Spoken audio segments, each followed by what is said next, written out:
We Aboriginal people are universal. Our dreaming doesn't separate heaven from earth, as we are connected to the universe from the ground, our mother, to the trees, to the animals, to the sky, to the stars, to the sun and the moon.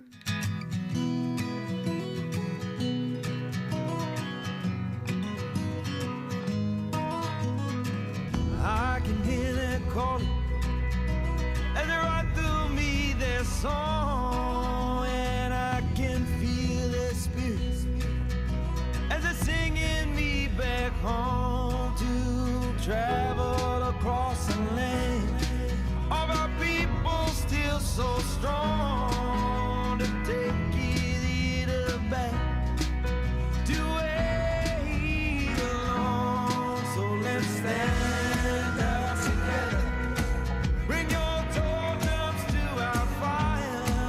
Let's stand up together and bring the spirit back to life as we place them in the sands. Like the eagles, they're so high. Let's stand up together as our tribes all unite. UNIT, rise, cause of unity. UNIT,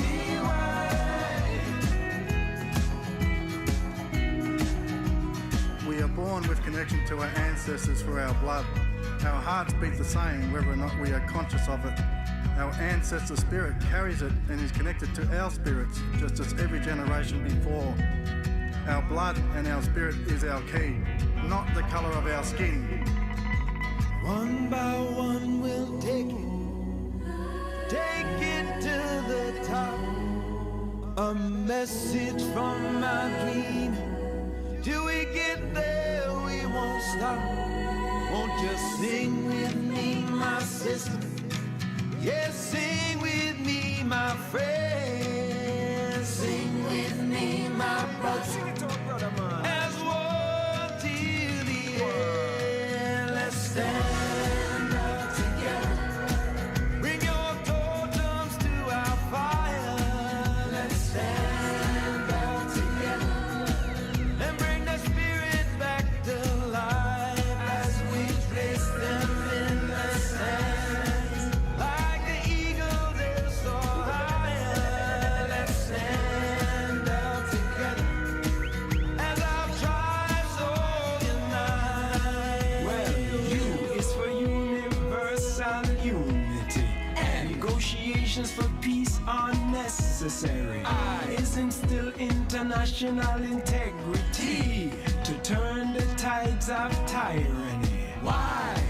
Cause that's the way it should be when we all stand together universally. Close your eyes and imagine it. Feel it as your spirit comes into consciousness. Connect to your ancestors. No matter where you are, you will always have your connection to your country and your ancestors, as your ancestor spirit will never leave you. Trust in it and let it guide you. We are all brothers and sisters in the global community. Let us unite. Justice, peace, harmony for all. Let's stand up together. Bring your totems to our fire. Let's stand up together and bring that spirit back to life as we place them in the sand. Like the eagle, they're so high. Let's stand up together as our tribes all unite.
Is there an audience out there? It's a lot of spirit. That's good. Can't see you. Isn't that wonderful? But I can feel you. And I hope you're enjoying the night and in the beautiful waters in this beautiful land of Moyon Balak. Okay, so I pay my respects to all of you and to your ancestors, and also I pay my respects to my ancestors from the... Can you hear me?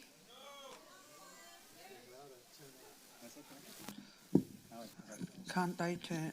They haven't heard me. I wasn't... This is beautiful Marty. He's just making sure you can all hear me now. Well, I pay my respects to you, and I hope you're enjoying those beautiful waters that you're relaxing in and getting all that energy back of this beautiful place we now is known as the Peninsula Hot Springs, but traditionally it was known as Moyon Balak and the people from this area. My name is Carolyn Briggs, and I've been a long time connected to the hot springs, I think over 25 years. So I'm very privileged to be here tonight. So in the language afforded to me, it's Wamanjika Marambik Bik Bunarong Namda Baruptan Ata Willam. Welcome to our beautiful home, the lands of the two great bays, Nerm, Port Phillip Bay, and Merrin, Western Port Bay. And Wamanjika, come, ask to come, and what is your purpose for coming? It's about celebrating tonight's event. And I hope you've been on that journey with Mungo dreaming and knowing about the story of Mungo. So these people at the back of me will fill you in on more of that story. And if you don't know where Mungo is, you need to learn. So Wamanjika is a directive. It says come, ask to come, and what is your purpose for coming? As a descendant of Melbourne's first people, of the Yellikat Willam of the Bunwarang language group of the Greater Kulin Nation, I welcome you all here tonight and extend our hand in friendship with the friends and the staff of the Mornington Peninsula Hot Springs. And tonight we acknowledge the traditional lands of the Yellikat Willam of the Bunwarang, the lands of our ancestors. The Bunwarang were a part of a much larger nation known as the Kulin Nation. This nation consisted of 5 major language groups. To our neighbours, the Woiwurrung, the Tanwurrung, the Jajawarrung, and the Warrawarrung. Warrung is your tongue, how you speak to country. The word Bunwarrung means to speak with no lips. Translates means that anyone entering the country should speak the language as a sign of respect. And it is now over 200 years since the Europeans first arrived in this area that we know as Mornington Peninsula. I've got to remember this. And the sacred rivers that still runs into our beautiful bay, as you know it as Nerm, but our bay still runs through that river, or that part of the bay, and it was known as the Yarra. But to the first people it was known as the Bay Rung. Translates means the river of mist. The Bay Rung was not only a source for food and transport, it represented the lifeblood of the Kulin Nation as it flowed out into our great bay known as Nerm. And today we stand together on this special country and share the respect to each other's cultures and heritage. In recognising and celebrating our shared history, we all have something to gain. In traditional society, the Kulin people were committed to the maintenance of their society by valuing learning, or what we call yelenge, that deep knowledge of learning, showing respect Dilbruk, celebrating life, Chinabi, and respecting sacred ground, or Papanata. The importance of learning. It was a transmission of knowledge and understanding that ensured our culture survived. This commitment to learning has been a part of every generation since time began, and it's one of the reasons why we are still strong today. Showing respect, or Dilbruk. In our traditions, visitors are always welcomed, but they're required to show respects to the Wurrungi Bik, the laws of the land. This is the same way we share respect to each other's cultures and religious or spiritual beliefs today. And we are here to celebrate the celebration of coming together. And this, what we're sharing tonight, it's about a celebration of life. It's the arrival of new children, the coming of our 6 seasons. The visiting of the neighbouring clans was very much an important part of our traditional life.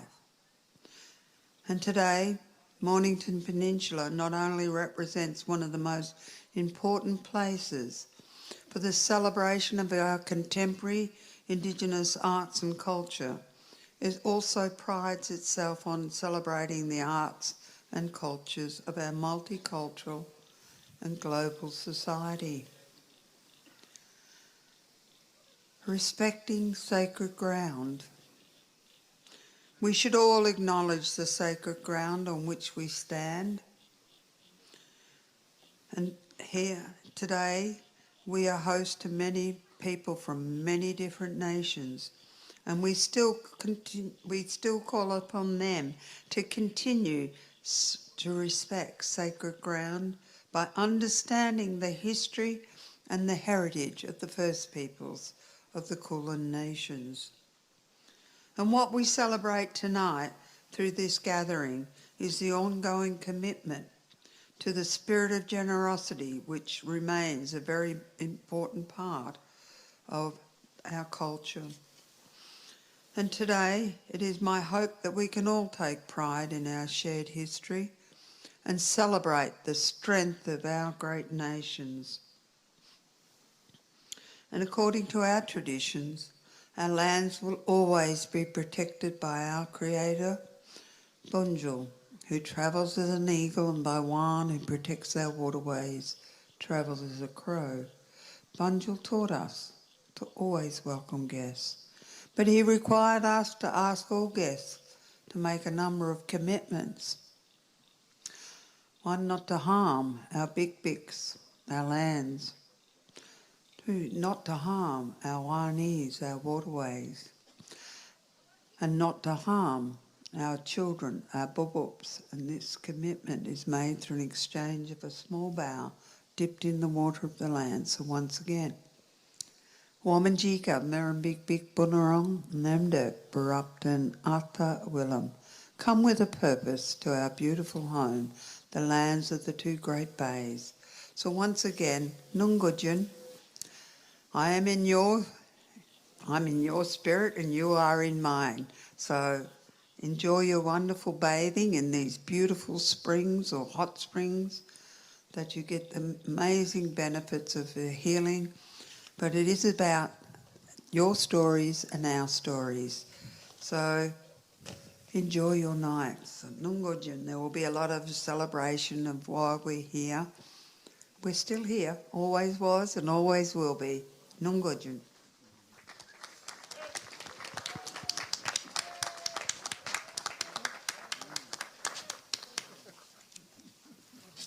Thank you. Thank you to Auntie Carolyn Briggs for that beautiful welcome to country. Our next speaker is Jim Bowler. Jim is an Australian geologist best known for discovering Mungo Lady in 1968 and Mungo Man in 1976. Both these discoveries are considered the oldest human remains found in Australia. In this, the 50th year of the anniversary of the discovery of Mungo Man, Jim has called for a year of dialogue. And tonight's event, Meeting the Dreaming at Peninsula Hot Springs, is part of this vision of Jim for an important year of dialogue.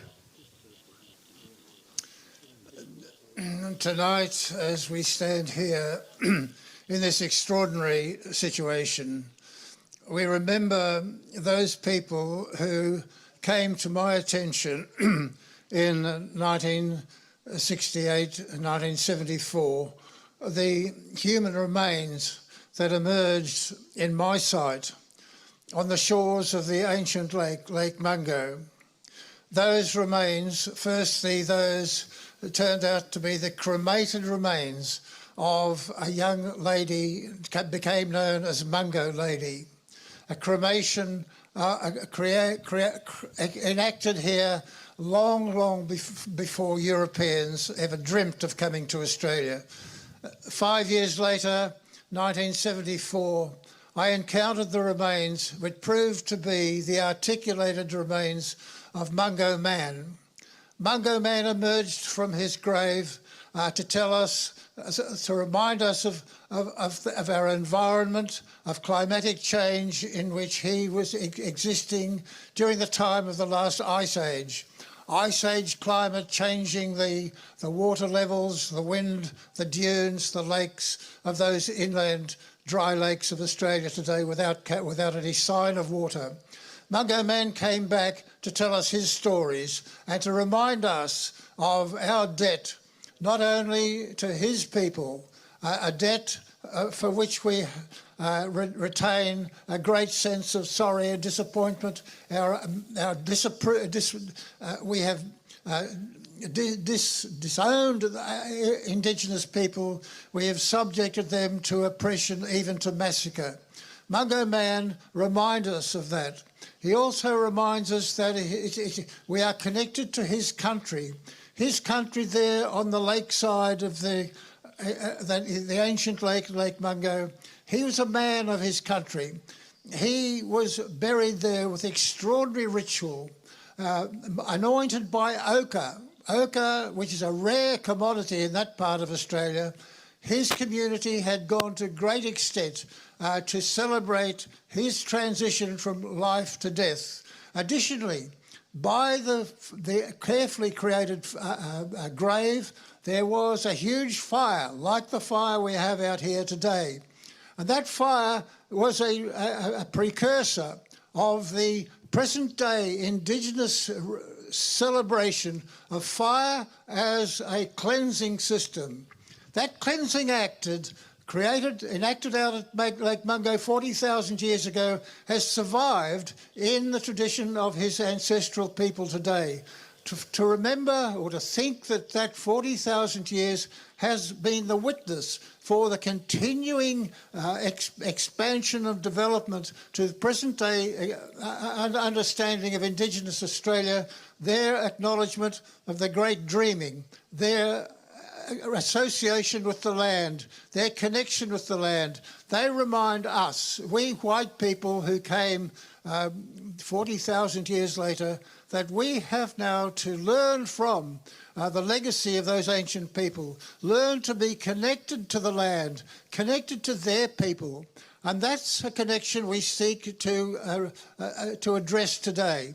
Since the first arrival in 1788, there's remained a huge gap between the original descendants and the intruders, the ancestors of my people.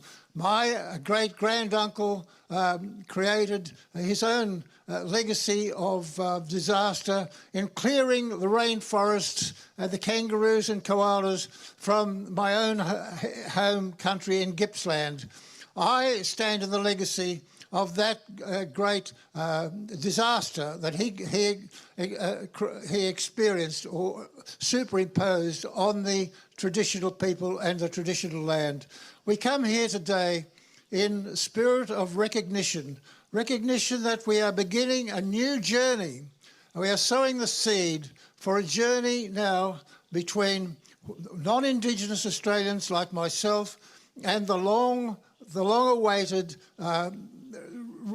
communication, recovery with the relationships with Indigenous people.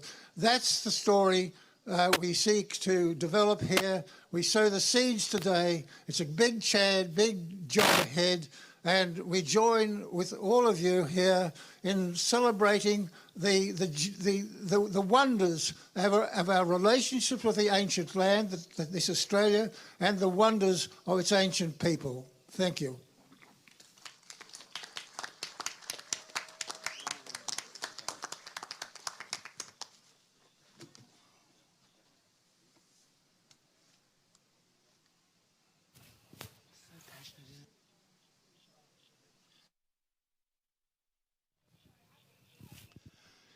Thank you, Dr. Jim Bowler, for that passionate message. And now it's time for some music. We have with us a wonderful Indigenous musician, Amos Roach. Amos is an award-winning musician, dancer and director, and proud Jabberung, Gunjirimara and Ngarrindjeri man. A cultural practitioner, traditional First Nations culture informs the fundamentals of his craft. His music is part of the songline that connects people and country. His dances also reconnect country to culture. He uses traditional instruments, songs, music and dance to tell stories of songlines, family and country, and aims to bring traditional instruments into the mainstream canon. Please welcome Amos Roach.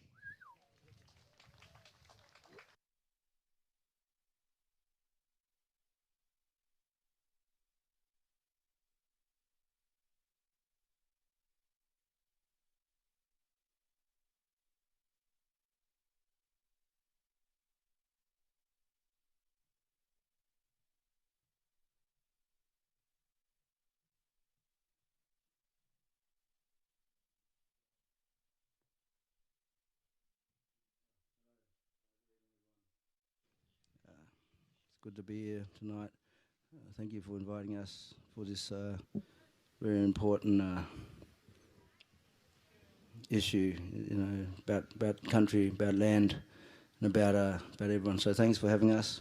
My name's Amos Roach. I'm going to perform for you tonight some Yidaki and sing a couple of songs that connect us to country, songs that connect us to where we all belong throughout this beautiful ancient land. We'll just kick off with some Yidaki. I'd like to acknowledge and pay respects to the elders, past and present, and to emerging artists. Just try this.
I just look to plug in somewhere. Is there a spare lead? Yeah.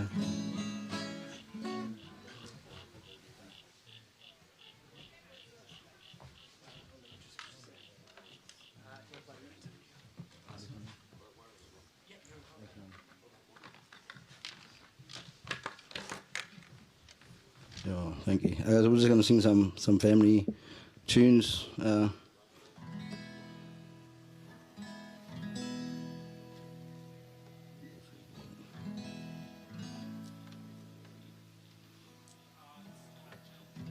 So, like we just had a welcome to country from Noe, Auntie Carolyn and Briggs. So it's customary that, when we travel to someone's country or if you go from one area to the other, to be welcomed by the people. So then you have safe passage through country. So this is a welcome song. And so if you've sort of new to this land or country, let's say if you've sort of just come in the last 250 years, 240 years, we have to welcome you. Okay, so this is a welcome song. This is a welcome song for everyone that my mother wrote. It's called "Welcome to All People."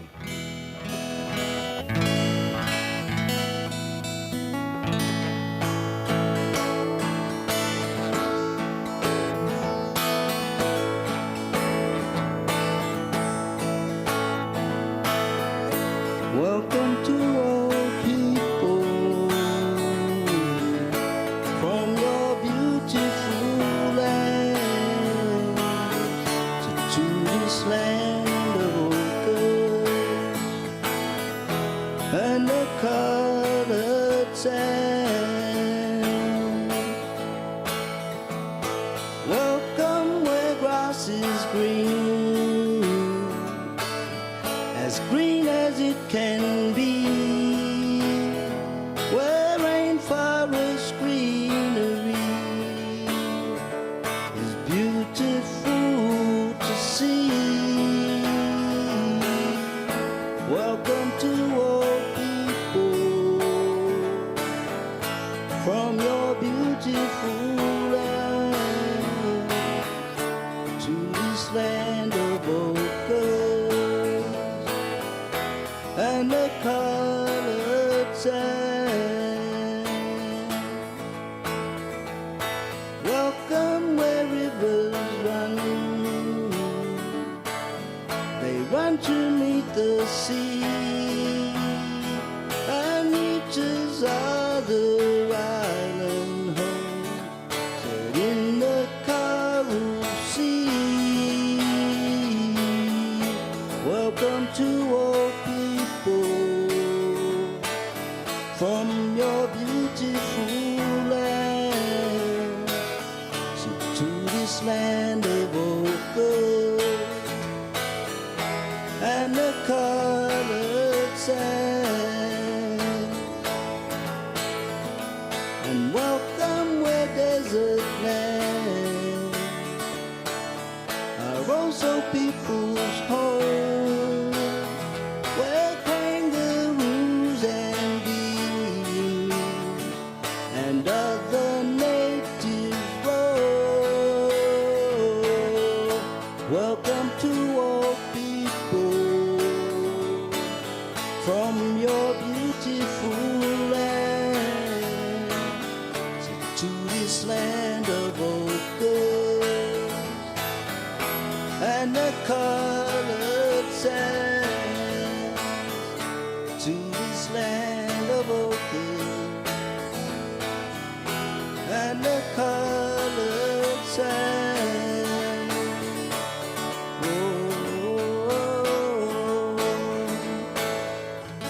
Woman Diga, welcome.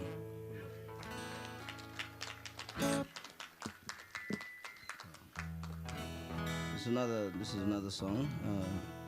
It's by my father, Archie Roach. Native born, so it tells the time of this country, a certain place and a certain time. that certain time and place is, you know, is here, it's right now, it's in the past, so, and it's also in the future. So this is a song about this country, the beautiful country that we live in.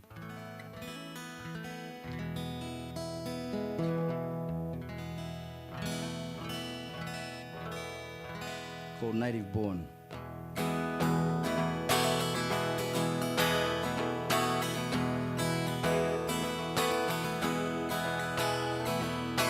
Albert never dear painted, said not so much the things he saw, but what he felt inside and how he loved the only thing he ever wanted, the reasons that he had painted for, was that everybody shared a dream this land would never change. But a change it did, and through the years they introduced some foreign plants.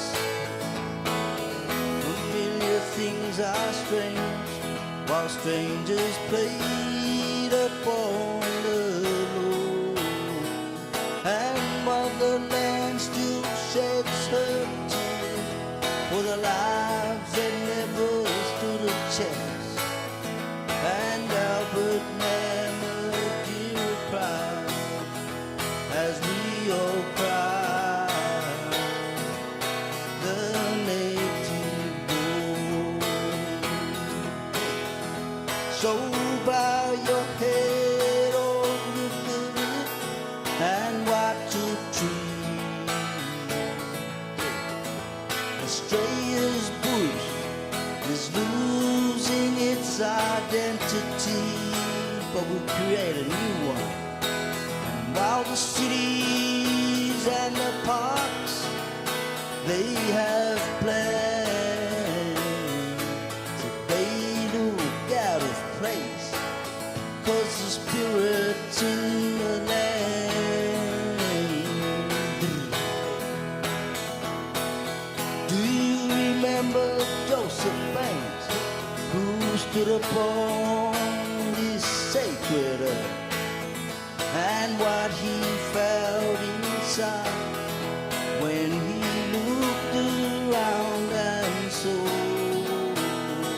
the land to whom we give our thanks, our motherland, she has given birth to trees and plants and animals we've never seen before. So bow your head, oh you baby, and watch a tree. Australia's bush is losing its identity, but we'll create a new one. And all the cities and empires, they have plans. They look out of place, 'cause the spirit's in the land. They look out of place, 'cause them spirits in the land. Look out here, follow me. And no one knows and no one hears the way that we still sing and dance, and how the gum trees stood and stretched to greet the golden morn. And motherland still sheds her tears for the lives that never stood a chance. And Albert never did cry as we all cry. The native born, yeah, said we cry. The native born.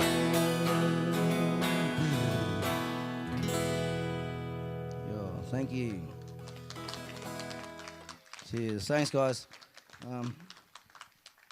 Yeah, it's really important tonight, and it's, I'm surprised that I'm even here tonight. It's just really good that people like Uncle Jim Bowler here, come and tell the story of this country. Not many people tell the story of this country. Not many people can tell it right either, right? But Uncle Jim is very important what he's done, and all these people that are here tonight. So thank you everyone for having us, and it's good. We have ceremony, singing and dancing that comes with what's been done. And like we said, it's an ancient. We tell the stories since the first sunrise, right? And you come in the first time they come to this country, the peoples of this area, they was the ones who showed everyone this is where you go, this is where you don't go. They taught them the first law, which is, hopefully someone will talk about that a little bit later on. But if you would have listened to the Welcome to Country, you would have heard that first law mentioned in there. Gonna sing another song, Travelling Bones. Okay, this is a story about a song about repatriation and things that have been to be returned, that have been taken. So repatriation, reparation. All that. So this is a song about travelling bones, and it's very fitting that we sing this song tonight. I'd like to ask, I've got my sister here, my big sister, or Uncle Shane actually too, if you want to come and help me sing, because I'm not really good with the words, but it's a song my dad wrote. I should be really good with the words, but it's very important because he's seen it.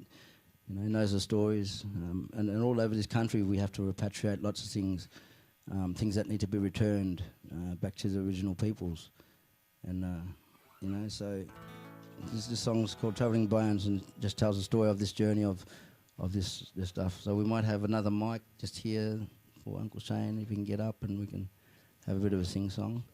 This is my dad's brother. He's a countryman here. Uncle grew up. He grew up. Uncle Shane. He grew up where my father was taken away from. But if my father wasn't taken away, this is true too. He would have went to school with Uncle and everything. Just what Uncle Shane. That's true too. So it's good to be sharing the stage. Getting Uncle to get up here and sing this song. I think he actually produced the album for this. Yeah, he did. Yeah, he produced the song. So he's going to get up and help me with the words, and I'll get my cousin to help me too. So Uncle Shane Elwood and this is my big sister Nola Laus. So she's going to sing. She's been here before. This is her stage apparently.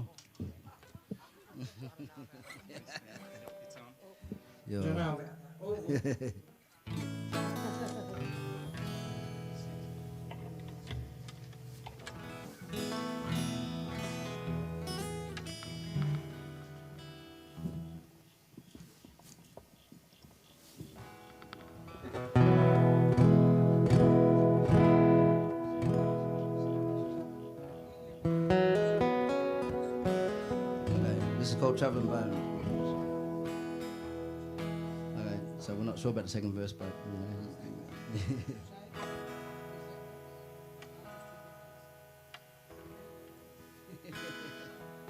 That's easy.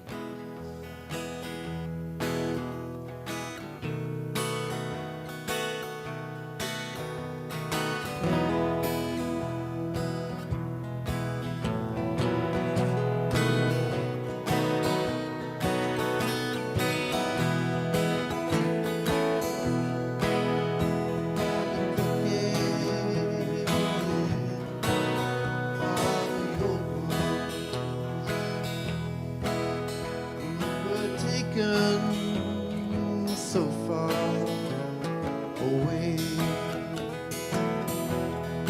where they've gone, they've told no one. I see them here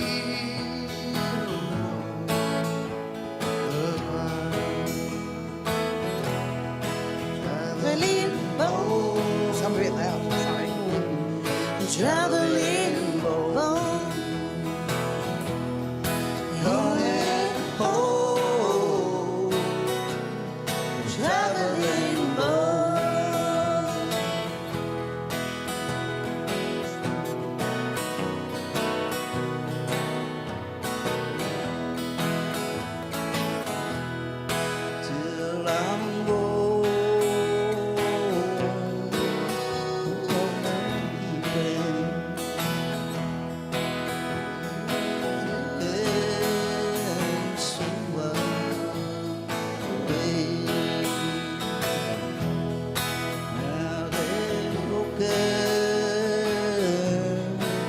from their sleeping, and they're coming back home today.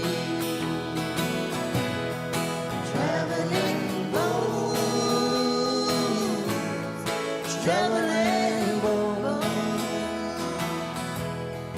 coming home, traveling boats.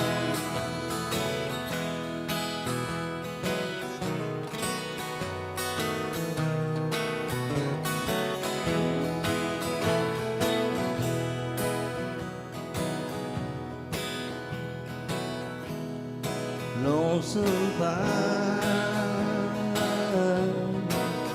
stands tall,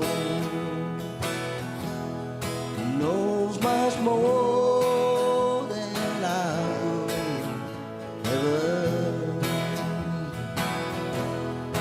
Wounded Mara, carried on, awaiting here for your return. Traveling boat, traveling boat, coming home. Traveling boat, traveling boat, traveling boat, coming home. Traveling boat, coming home. Traveling boat.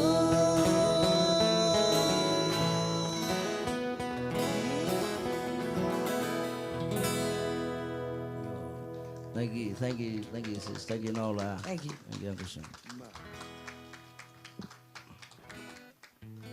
Just finish up with another song, and then we'll finish up with some. We'll close with another song, and then some didgeridoo. Okay, and we'll set it on the frequency, you know, get it on the vibration. Finish up with that. So yeah, it's good to be here. Like I said, thank you for having us. Thanks to this place here for hosting us, and to Ben Bowler and putting this together and bringing everyone together, a place of meeting, and we're all here for a reason. Everything happens for a reason. So not only us just here being here, but all you fellas sitting out there listening, you're probably thinking, what's going on? What's this all about? But don't worry about it, okay? We're all here for a reason. You don't have to worry about that.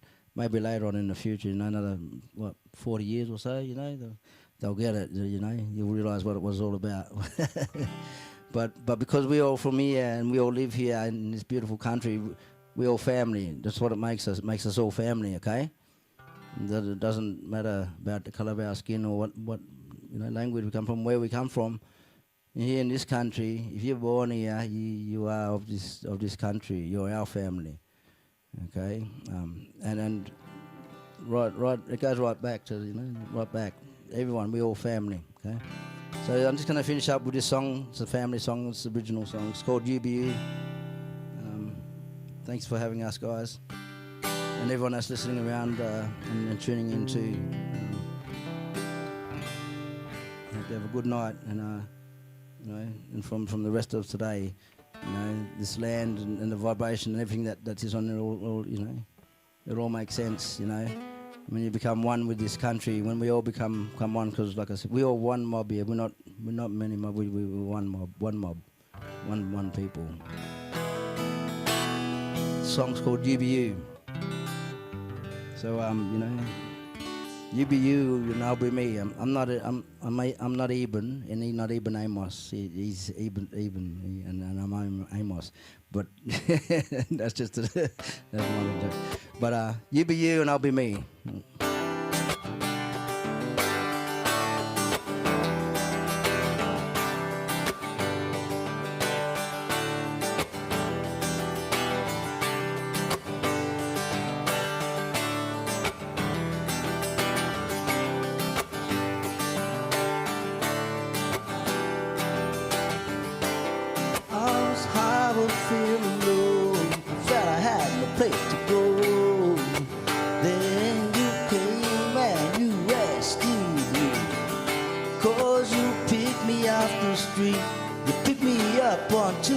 feet, and that's when you turn to me and say, you be you and I'll be me. When we're together, they come naturally. You be you and I'll be me. Forever together, they come naturally.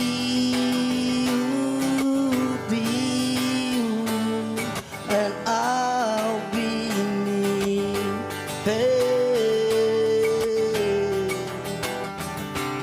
'cause we were searching so hard, and we were looking near and far, and then we found each other. Now our hearts getting fonder, our spirits inside is growing stronger. Forever together, my sisters and brothers. You be you and I'll be me. When we're together, it come naturally. You be you and I'll be me. Forever together, it come naturally.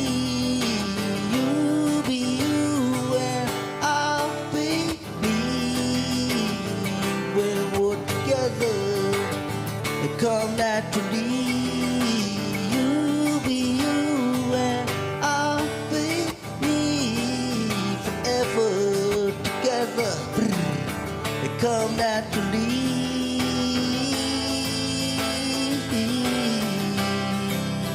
It comes naturally, yeah.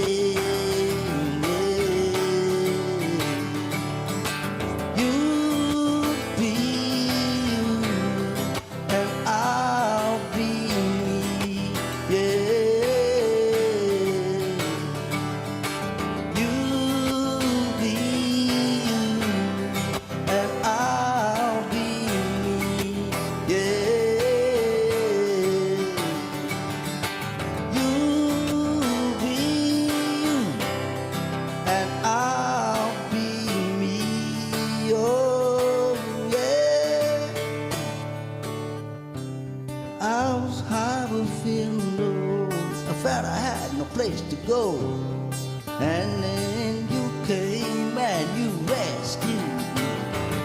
'Cause you picked me off the street, you picked me up onto my feet, and that's when you turned to me and said, you be you, I'll be me. Hey,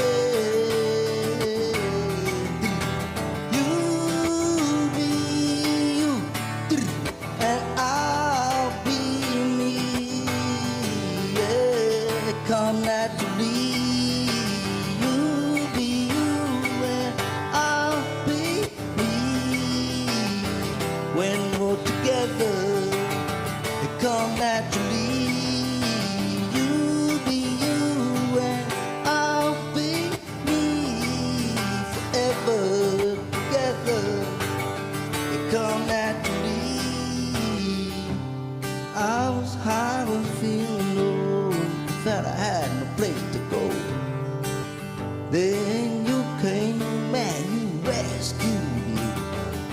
'Cause you picked me off the street, picked me up onto my feet, and that's when you turned to me and said, what'd you say, whoa, whoa?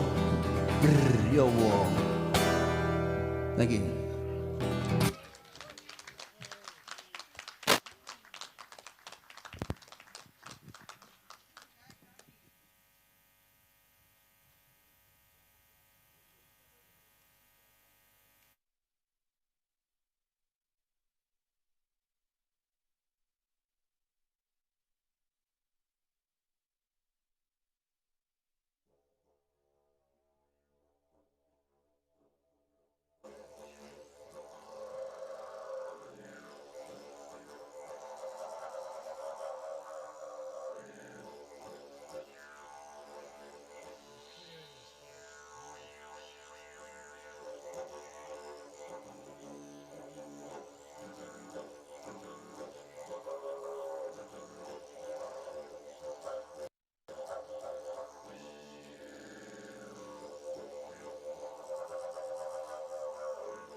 Thank you very much.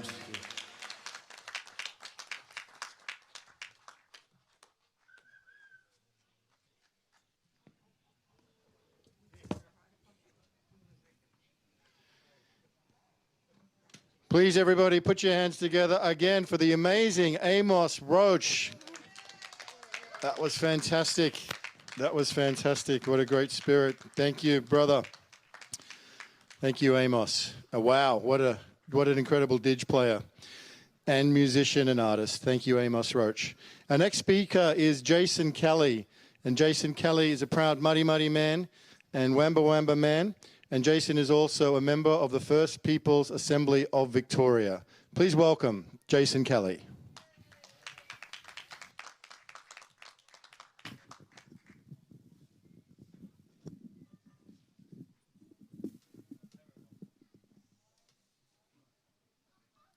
Big thanks to brother Amos too, Delhi Bros.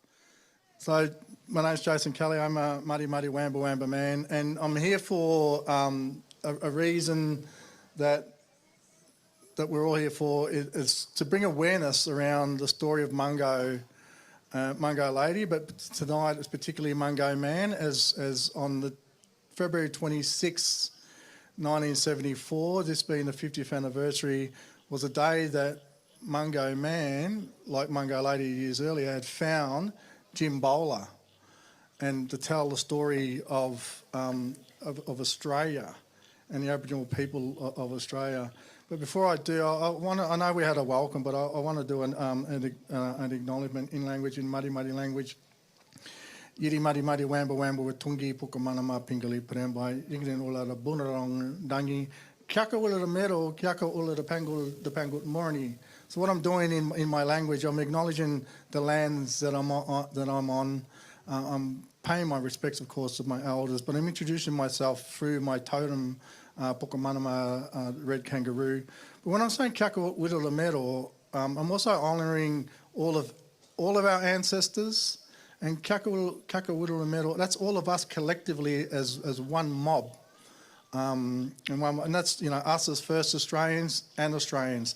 I don't use the words Aboriginal, non-Aboriginal, Indigenous, non-Indigenous. I say that we're all Australians and first Australians and Australians.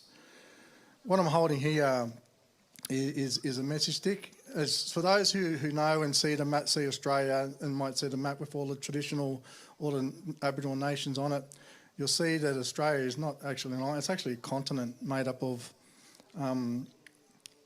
400 different nations, 250 different nations of 400 different language groups.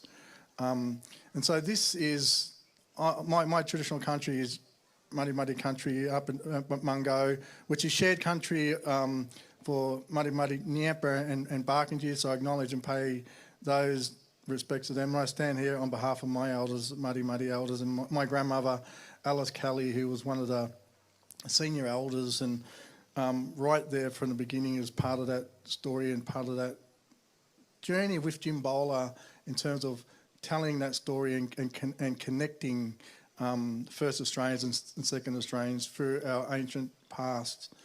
And I think what's really important about tonight and how we can all share and get a better understanding of the story of Australia. And Mungo Man, 26th of February 1974,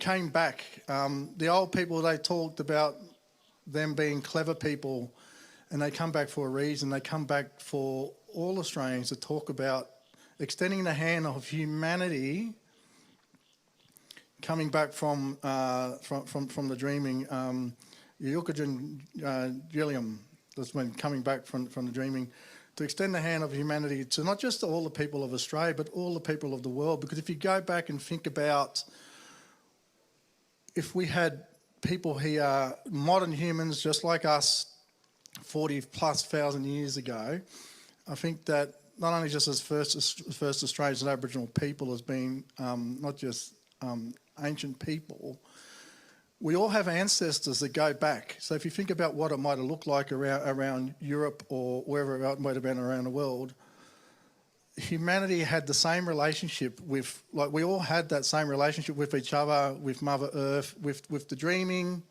or heaven might be known, but for us, the dreaming in our way and a connection with each other, the land, the skies, the stars, the universe, we all had that.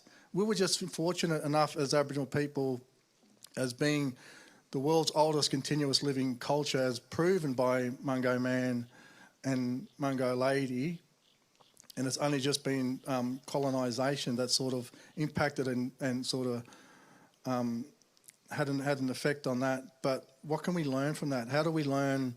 It's interesting how Mungo Lady came back not long after the 67 referendum, and now not long after this other referendum, which has caused a whole lot of soul sickness for many Aboriginal people, because I think if we had an understanding of what connection the country is and what Mungo tells us what connection the country is as Aboriginal people, and allowed it to have a dialogue rather than an argument, we might have had a different outcome. But here's an opportunity for healing. And this is what Jim talked about and Jim's promoting, about how do we bring First Australians and all Australians together through the story of Mungo. My grandmother and the elders beforehand always talked about them coming back for the reason, like I said. But my grandmother spoke about Mungo as being a place where the breath of the greater spirit is still alive and tangible today. And it's a place for all Australians. And she's always hoped, and the elders, the Barkagee and the Amper elders, always hoped and saw that it's a place for healing for all Australians, and a place for connectedness, and a place where we can get an understanding of what connection the country is. And if you think about how Aboriginal people, in the way that we cared for each other, the land, it goes back to health. And health for us was always, well, it was not just about the health of the individual. It's a nexus of three things that you cannot separate. And it's the health of the individual, the health of the land, and the health of the community. And so what can we learn by knowing more and get an understanding of Mungo Man and Mungo Lady? We hear about how they were prepared in ceremony, prepared for the dreaming, prepared for heaven. We had a word. We have a word for heaven. We had a word for God, Mamurai, in Mari. We had a relationship with not just ourselves and the universe. We had a relationship with God 40,000 years ago that continues till today. So how do we, not unlike all the great prophets that come 38,000 years later. So what can we do, and how do we get an understanding of the healing for all of us as Australians by allowing yourselves to connect to the story of Mungo and get an understanding of what the first Australians are? Because this is not a place of terra nullius that was all talked about and made known of. We're not the savages that would the stories that were told about us. We were people in harmony, and Mungo is what my grandmother defined as a place of love, peace and harmony. I'm going to quickly share a little traditional story that sort of relates to the water and how, like, our laws and our creation stories form our laws also. So for Mari, and we have, I know, the Bunurong and Wurundjeri talk about eagle and crow, and the Moitis, and Bunjil and Wa. In Mari, it's Welakul and Wongi. And no matter where you go and look around the world, you see the eagles and crows always fighting. They don't get along. And this is a story about our freshwater mussels, and and it's appropriate given Lake Mungo, and we've got the water here. So for a long time, right since the beginning of creation, the eagle and crow have always been fighting, and two different groups of people got mixed up in their fighting only because one wanted to align themselves and had their totem, their moiety, as Welakil the eagle, and another one as Wongi the crow. After a long time, Welakil and Wongi come together, and they decided that these people are getting mixed up in our business, and it's not right that they're getting mixed up in our business, and there's no reason for them to be fighting. So they came together, Welakil and Wongi, and they called the two groups together. And Welakil went and grabbed one of the people that was aligned to him and sat him there, and grabbed the ones that was with Wongi and put him there and said, look, there's no reason for you fellas to be fighting, no reason for you to get mixed up in our business. So you're going to come together and you'll forever, you'll come together as one, and you'll forever live in the river, in the lakes and the lagoons. And that's how Murray was formed, the mussels, the river mussels, the freshwater mussels, they would come together. And Wongi did the same, grabbed one of the people that were fighting from his camp and one from Wallachia and said, you will now forever come together and you'll remain as one and you'll live in the rivers. And that's the story. This is what we mean by, I think with that story and that creation story, this is how the opportunity of having understanding a Mungo man and Mungo lady and the relationships that we had back then and how humanity had that relationship all around the world, because that's the law that governs our ways. We have to have that relationship with your equal opposites, but if you don't have that relationship if you're equal opposites according to Aboriginal law, you'll never have an understanding of the universe. So having an understanding of Mungo and Mungo man and Mungo lady as being where the story of humanity starts in Australia is a good place to start healing, and not just something that's more meaningful than what you might hear in terms of reconciliation, but we're looking for, in terms of transformation for all Australians, as first Australians and all Australians. So we're calling on, the traditional owners for the areas is calling on for really the Commonwealth Government to have more investment in telling the story and sharing it, and have allowing all Australians to have an understanding what it is to be Australian, provide connection to the country by knowing and telling the story of Mungo man and Mungo lady. Thank you.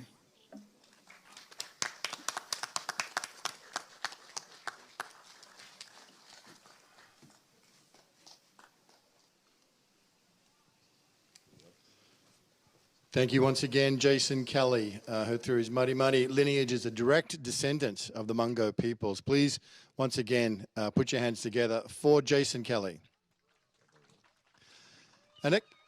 Thank you, Jason, brother. Our next speaker is Tom Griffiths.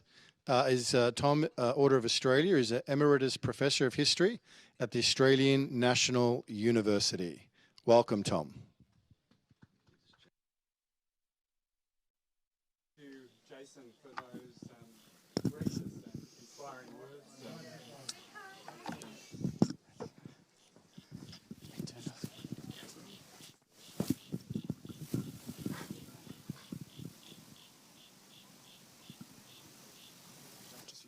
Okay.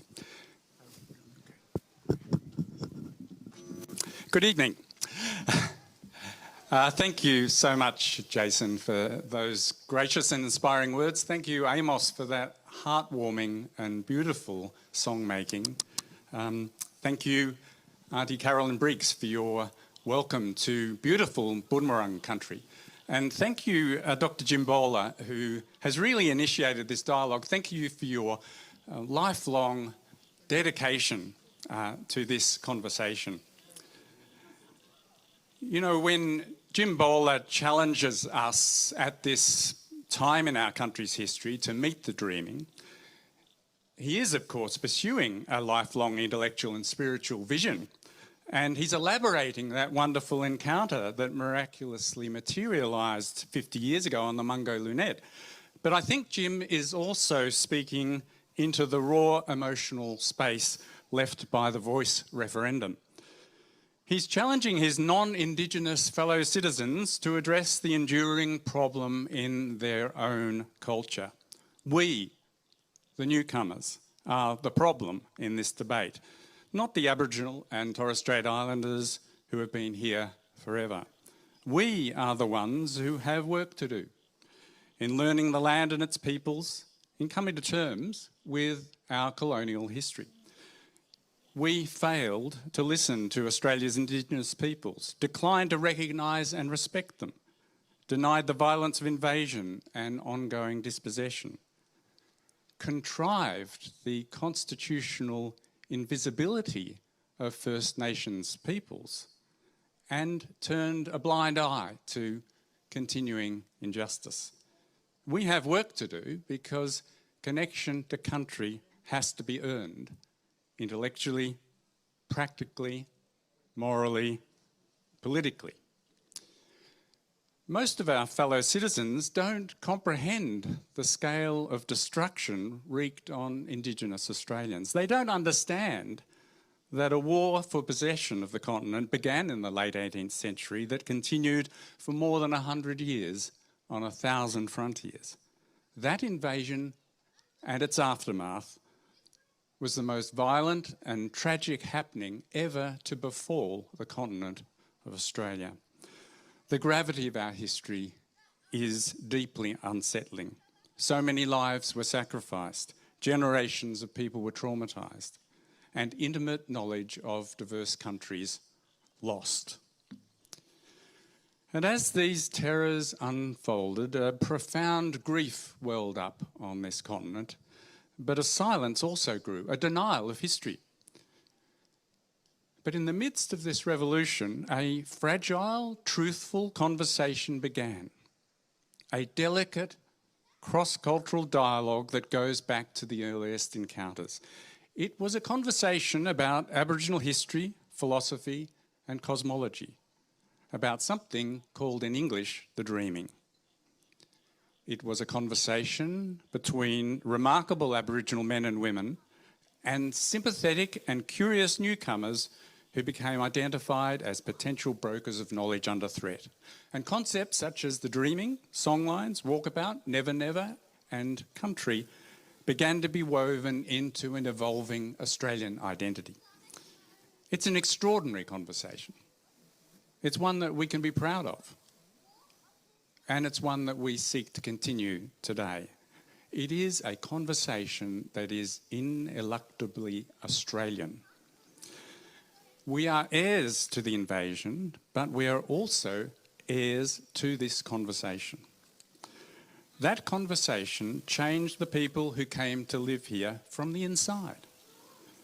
The invaders of old Australia did not foresee that the peoples they had dispossessed would make the nation anew. And the first peoples came to believe that, as they said in the Uluru Statement from the Heart, came to believe that their ancient sovereignty could shine through as a fuller expression of Australia's nationhood. This can still happen. The foundation story of modern Australia now seems to me to be one of the most moving and challenging histories a people might be bequeathed. Consider that in 1788, peoples with immensely long and intimate histories of habitation in this place encountered the furthest flung representatives of the world's first industrialising nation. A first fleet that was really called that. Its ships carefully stowed with seeds and a ballast of convict settlers initiated one of the most self-conscious and carefully recorded colonisations in history on the shores of a land that was beautiful, baffling, and like no other. This new land was actually old, and the true nomads were the colonisers. It was both an invasion and an awesome social experiment. There was dancing with strangers, and there was war. On our beaches and across the continent ever since, there began to unfold one of the major disruptions in the course of life on this planet. We who live here now, and our children, and all future immigrants to this land, are destined to go on grappling with this disturbing and exhilarating inheritance. Thank you.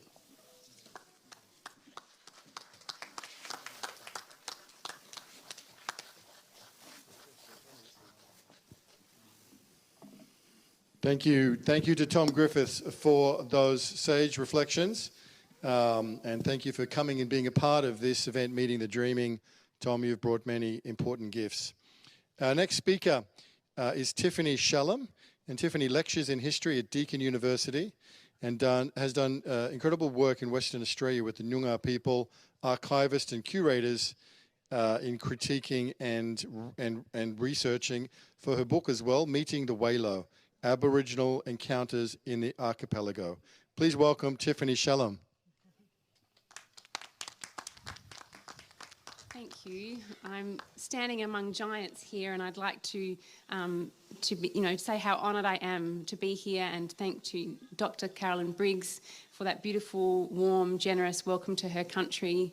I'd like to say hi and thanks to Jason and also to Amos, that beautiful performance. I'm going to make some big claims here about our need for history, right here, right now, always. Okay, I am a historian, but that means I intimately know the transformational power of story. This Mungo moment that Jim has brought us here for expands the opportunities for truth-telling and for other histories. And I'm going to take you across the continent to the southwest of Western Australia to Menang Noongar country. In 1841, 7 Menang fishermen speared and delivered fish to Robert Neal, who was in the commissariat stores in the town of Albany. The fish that these Menang men brought to Neal were for a collection he had begun a few months before.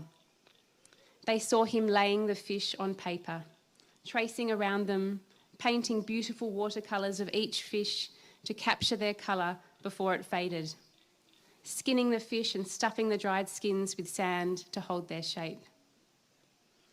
The Menang fishermen were linked to a long line of Menang taxonomists, and their names for each fish and cultural associations with them was inserted into the collection that Neal was assembling. Museums in London and Edinburgh today hold Neal's large collection of fish, mammals, Menang material culture, and a portfolio of watercolours. Neal had relied on the Menang to help procure the collection, and he worked closely with one elder, Tulaga Tualu, who had told Neal the names for the fish and in-depth stories about them. On finding out about this collection, I was brought together with Menang community, and we developed an interdisciplinary project to work together.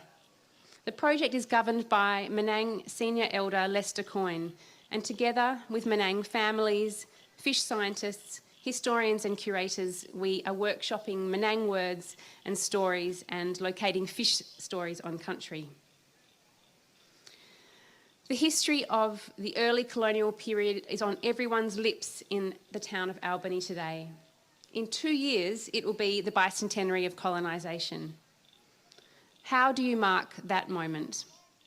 What do you commemorate in a town where 73% of the population voted against the voice to Parliament?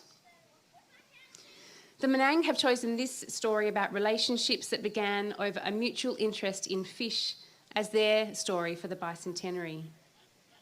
The Menang elder Tulaga Tualu and Neal engaged in some form of what today we might call truth-telling.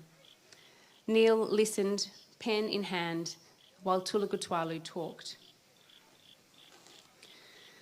Have I worn the right shoes for this, I think, as water seeps between my toes from a puddle formed by a crack in the granite rocks on which I stand?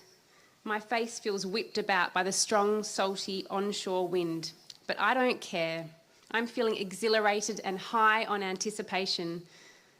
We've been led here to a point connecting 2 harbours by Larry Blight, my friend, a Menang man, expert toolmaker and professional cultural guide.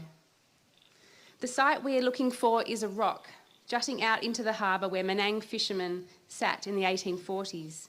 And earlier, perhaps thousands of years earlier, it's a place where they could keep one eye on the outer harbour for boats arriving in their country and one eye on the water for fish. This outer harbour, called Mamang Court, Whale Heart, was known to the colonists as King George Sound.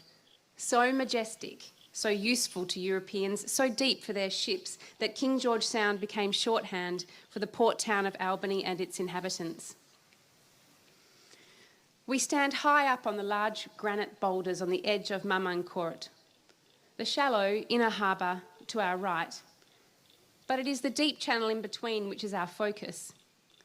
The sea slams and bellows below, and I can see large, slick kelp swirling and dancing as we squint in the bright afternoon sun.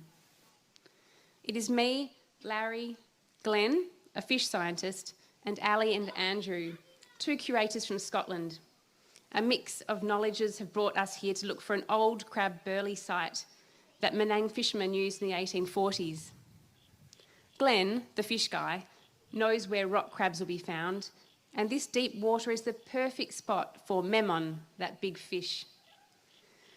Larry remembers being told about an old burley site from family, but he hasn't come looking for it before. It was decided over beers in the pub last night that we would come together, look around. I'm the historian of the group. I've brought some of the archive we are using on my phone. We zoom in on a sketch made on this spot by French explorers in the 1820s. Yep, this is the same place. See the headland in the background of the sketch here? I say. Our eyes flick between the phone and the headland beyond us as we line up the geography.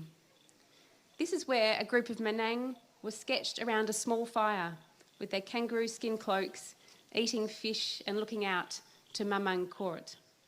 In fact, the French have added a ship in the background, arriving on cue, and one Menang man looks out towards it. We are too high up, so we scramble down, jumping a couple of metres to be closer to the water. Andrew, the invertebrate biology curator from Scotland, is wearing freshly pressed cream chinos, binoculars hanging hopefully around his neck. He jumps down too, wanting to be part of it. Larry and Glenn are faster than the rest of us, and I take pleasure in watching them pointing, talking, patting each other's shoulders as they scan the rocks. They've become firm friends over the past few months, and I watch the respect and humility they offer each other in this moment. We suddenly begin to see crabs all around us, but scuttling away, hiding themselves from us as best they can. Yep, this is definitely the right place. Larry drops to his knees, legs sprawled and chest to the warm granite, and with his palm he scopes the rocks, feeling all the indents and marks on the granite boulders. In the museums in Edinburgh and Scotland, in London, touch had been important too. When the archivist wasn't looking, Larry and Lester's fingers gently caressed the watercolours of the fish, just as their ancestor, Tulugutwalu, had done in 1841. Their hands picked up the crispy fish skins, examining the spear holes, and they had warmed the boomerang, spears, axes and knives that ancestors had made and given to Robert Neal in the 1840s. I remember watching Larry cradling these tools in his arms as if they were babies. On the edge of Mamang Court, Larry's fingers find one very small, smooth bowl. It was here that his ancestors pulverised crabs, over and over, scooping up the mush of it, throwing it into the deep. With spears shipped and bodies still, they waited for the memon, striking it in one quick movement. Larry hops about on nearby rocks, reenacting how it would have been done. We are laughing with excitement and disbelief as we take turns in touching that smooth, grinding spot. I sit back on the granite. Its heat warms my bum like a cuddle. This is awesome, we all say as we realise the three-way knowledge that has brought us here. Menang knowledge, history and science. But what really brought us together went beyond those things. It was friendship too.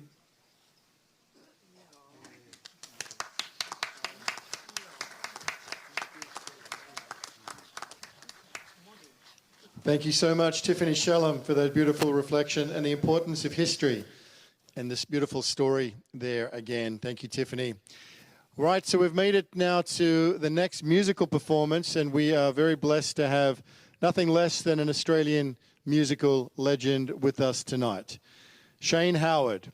For over 40 years, Shane has established himself as one of Australia's most influential writers and singers and created a uniquely Australian voice. From the Red Heart, where he penned his enduring song, Solid Rock, to all over this great land, Shane has been bringing his music and his social healing as well.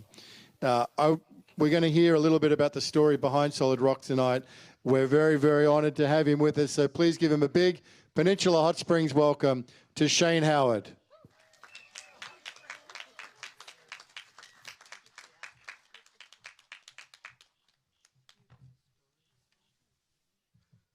Thank you, Ben. Thank you, friends.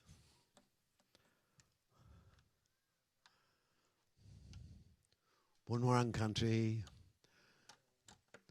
Thank you, Auntie Carolyn, for the welcome. Good spirits are here.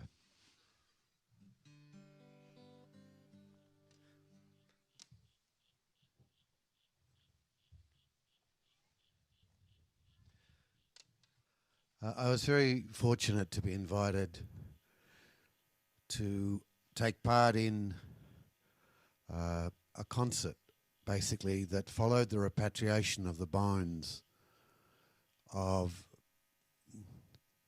the remains, the travelling bones, the remains of Mungo Lady, Mungo Man and others when they came back to country after a long time away in the land of scientific research, and to come back to country, back to Lake Mungo, and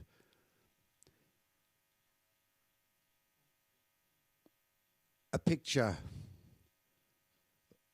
I forget who it was, which elder it was talking, and as he spoke, with the fire burning in front of him, the smoke rising, all of a sudden, as he was speaking, the smoke just spiraled up. And we all saw it. And without breaking his stride as he spoke, old uncle said, "Oh, there he is now, that old man." And then we watched as that whirlwind went right down below us, down across the plains, across the Lunette.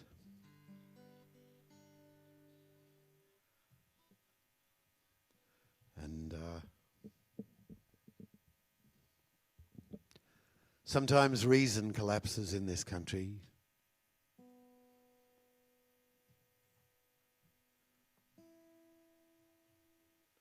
As much as we try to apply rationalism,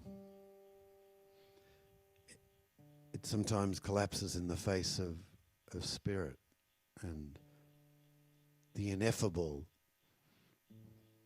the indefinable.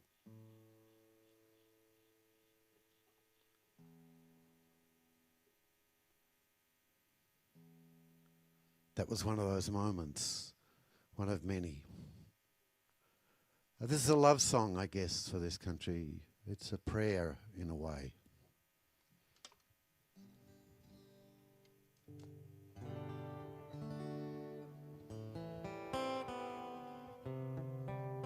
I wrote this song when I was living up in North Queensland in the Gulf of Carpentaria and travelling through a lot of that remote country with a lot of countrymen. It's called Heart of My Country.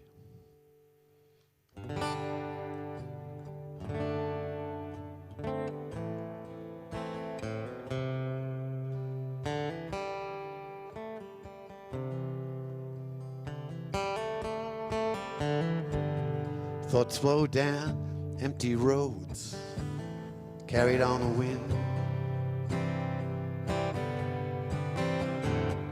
We travel around the country, then return again. And from a place of standing still, I feel them touch my soul. Does anybody make decisions of conscience anymore?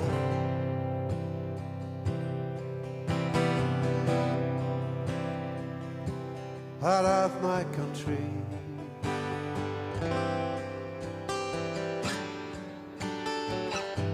never surrender.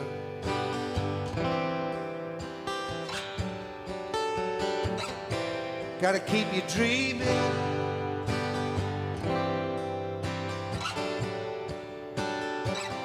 Gotta keep believing, working it out. The wind blows through weathered places, keep me wondering why.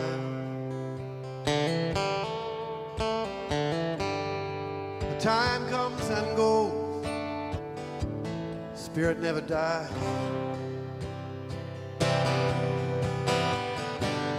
We look into the heart of the land, then we have to choose. Well, the wealth we gain is worth the wealth we lose.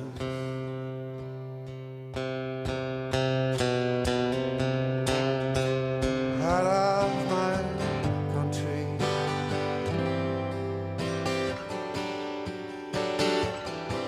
never surrender.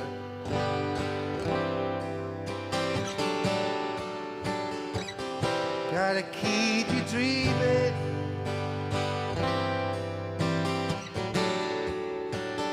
Got to keep believing, working it out.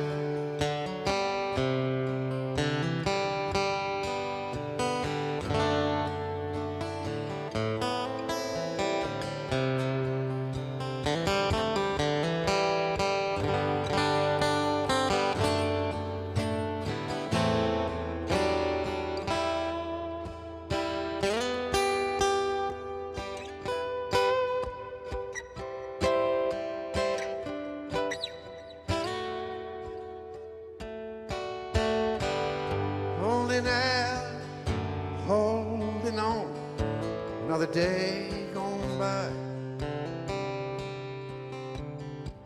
Still the same old reasons why.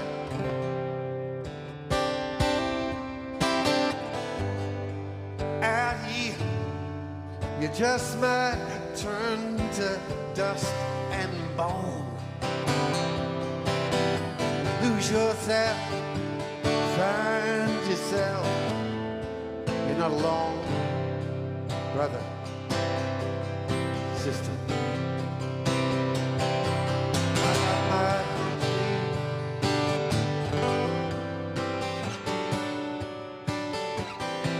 Never surrender. Got to keep believing.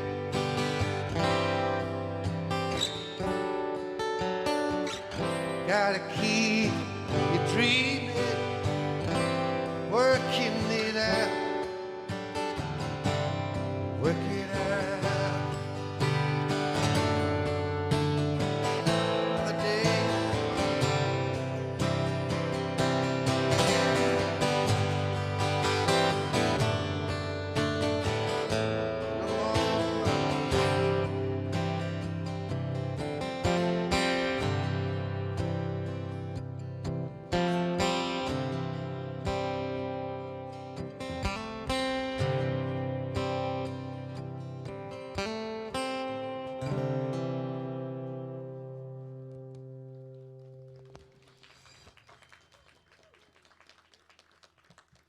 Thanks, friends.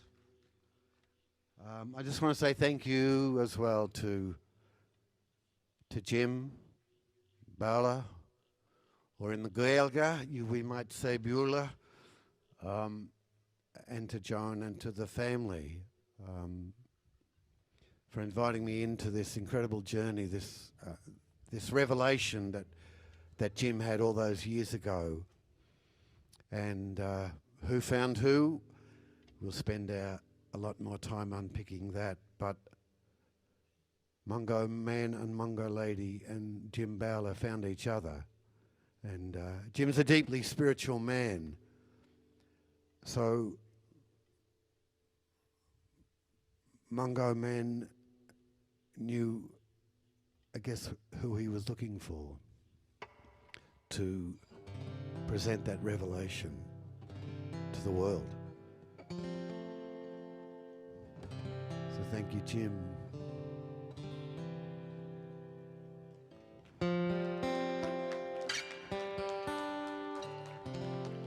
And all these eminent thinkers here who come in the footsteps and bring this incredible world of scientific knowledge and this kind of reality that we find ourselves in now with such beautiful minds that link the humanities and the sciences, the spiritual and the scientific together in such a powerful way, in such an old way that is a new way.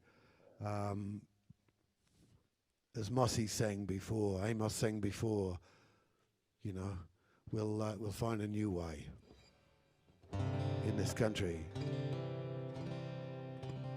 a new way in the world of being on country, of respecting country, of walking softly on country, of every breath, every footstep, every heartbeat matters, is important, is significant. Be mindful of every part of it, every part of our being. You know, the universe made us, is awake to us, as we must be awake to it. And many, many years ago, about over 40 years ago, back in 1981, as a young man, I set out from my home country in Pequarong country, in Gunditjmara country. And I had only experienced with the Aboriginal people I knew in my part of the world, in southwest Victoria. I saw the wreckage, the damage that colonisation had caused. It broke everything. It took everything. And I guess I went looking to see if that was the whole country, if it was everywhere. Was culture still alive? Were people still singing and dancing and talking in the land? As Lionel Fogarty's poem says, are the spirits still there, walking, talking, singing, dancing in the land? Are they still there looking at us doing the wrong, doing the right? Are we living the right way? Or are we just so caught up in the money and the talk and the entertainment and the frivolity of it all that we've lost something essential about being human? Teilhard de Chardin says, we are spiritual beings having a human experience. It will leave us. Life will leave us. We will go. We'll come. We will go. You know, let's make it matter. And what a joyful thing that is. I ended up as a young fella going to Uluru, and it was something of a pilgrimage for me. Gone by train across to Adelaide and up on the Ghan to Alice Springs, and by bus out on the dirt roads back then. You know, there was no Yalara resort or anything fancy back in those days. And when I saw that big red rock, that big red heart in the heart of the country, looming in the distance, something quickened, and when I got to that place, I set up my camp. And the next day when I got up, I rose and I went to the store, and the Aninti store, and I said to the Aboriginal woman there, I said, I'd like to pay my respects. And she said, oh, you don't have to do that. And I said, I'd like to do that. Because everything honours the mother and the father, and the mother and the father taught us to respect our elders. And she sent me to that old man's house, and I got to the gate, and one fella said, yeah, what do you want? I said, I just want to pay my respects. He said, wait here. And he came back and got me and took me inside. And inside was that old man, that old traditional owner, sitting in the corner with the women and the children and the grandchildren and the dogs and the fire burning. And I went in, and everything in my being said, what are you doing here? You don't know where you are. And that old man looked through me, you know, 1,000 years past me, more. And I lowered myself to the ground and I said I just wanted to pay my respects and I didn't want to go anywhere I wasn't supposed to go. And he looked at me and he said, "You're right." He said, "You stay away from those places that are marked as sacred. Don't go there."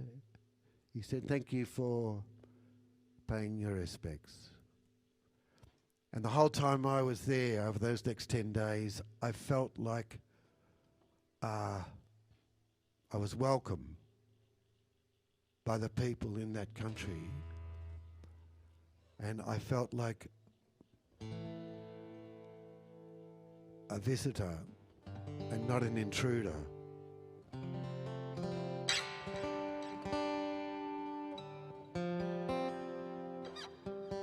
And this song came out of that experience.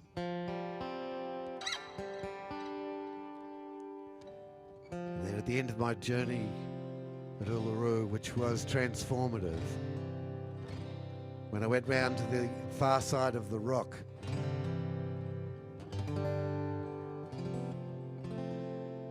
where the people from Armada had come to set up a little canvas tent and sell artefacts to try and create some little bit of commerce.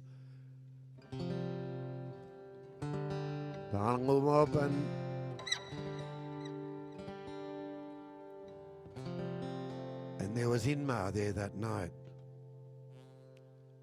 And as darkness fell and the moon rose over the back, the silhouette of Uluru, the dancers came into the firelight, their bodies painted like spirit figures dancing. And the singing and chanting. And I woke up in the Jukapa, I woke up in the dreaming, I woke up and I realised that the country I thought was mine, that I knew, I didn't know at all. And it started a journey that continues to this day and beyond.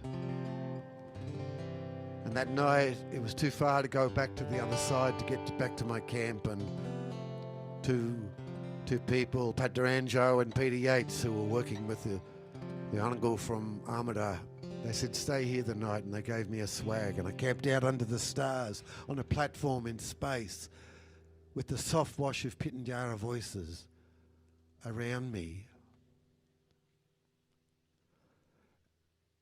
And I began the journey of understanding what this country really was. And it was a transformation. It was a transformative moment. And, you know, this is the journey I dreamed that the whole country would come on. Let's hope we get there, hey?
Out here, nothing changing, not in a hurry anyway. You can feel the endlessness with the coming of the light of day. Talking about its chosen place. You want to sell it in a marketplace. Well,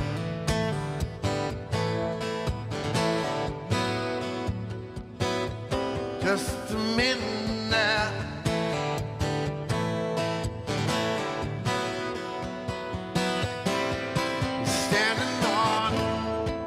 solid rock, standing on sacred ground, living on borrowed time, and the winds that change, they're blowing down the line.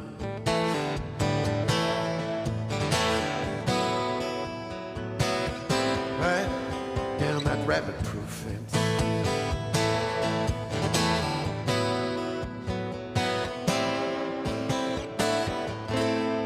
And about the dawn time, the jukebox all began.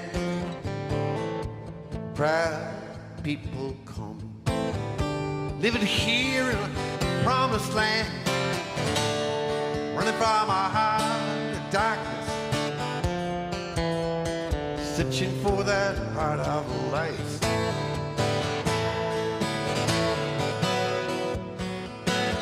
This could be paradise.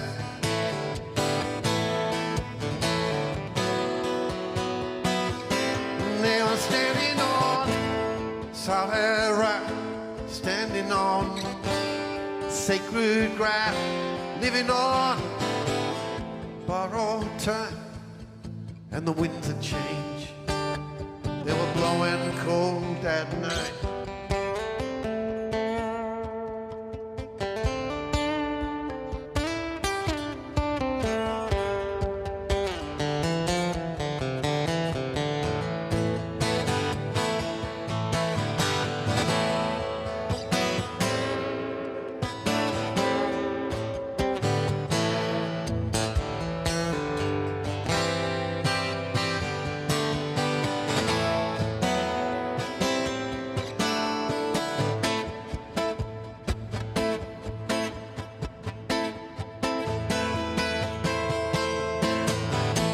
Stand on the shore one day, what all the white sails in the sun. Wasn't long before you felt that sting. Wearing man, white law, white gun. Tell me it's justified, 'cause somewhere someone lied.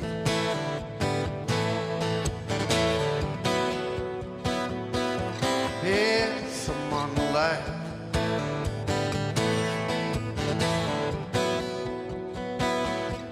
Yeah, who's that crying? It was genocide.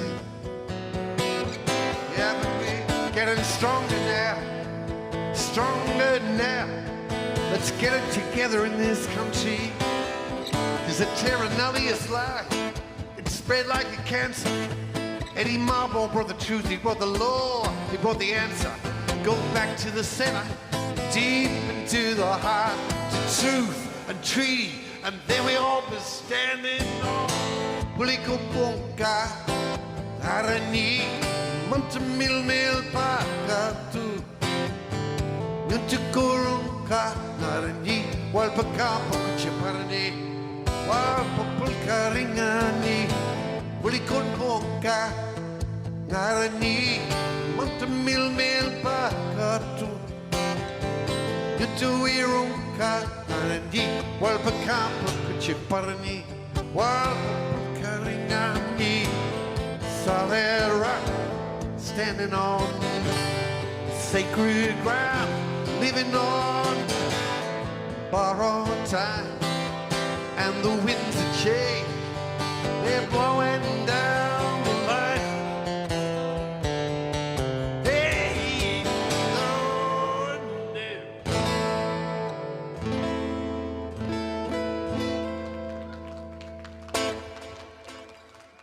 Griffiths Miller Market. Thank you so much.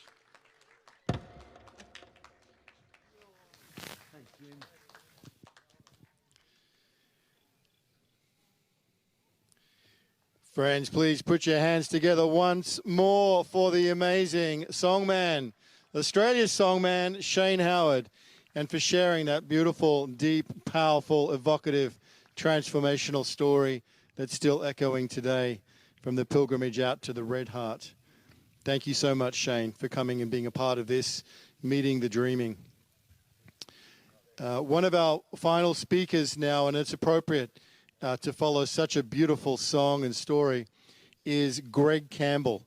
Greg Campbell is a Western Australian author of the 2022 book Total Reset, which is the result of 3 decades spent in dialogue with traditional senior Aboriginal lawkeeper and Mabun man Paddy Lulu Rowe. So please welcome Greg Campbell.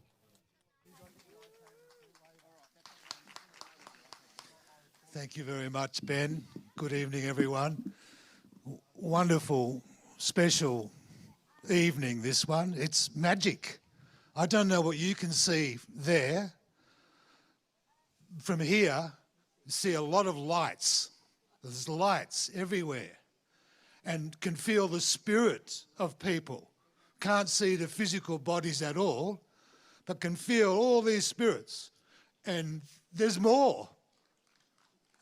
There's also spirits through the bushes here and around the water here.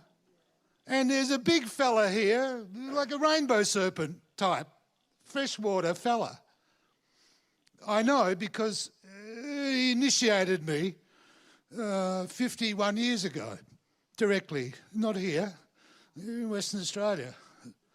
And then 20 years after that, I found myself in the Kimberley and met a senior lawkeeper, a clever man, a Mabun man of high degree, whose totem was a rainbow serpent. So tonight is some magic. There's some people here tonight who are not going to be the same again the rest of their life. I don't know who they are, but welcome to the club. This club is a very big one.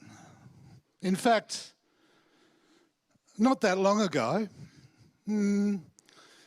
certainly 20,000 years ago, and for about 280,000 years beyond that, everyone on Earth belonged to the club. There was no one who was not, in their experience and awareness, an integral part of the sacred. The whole planet, that is.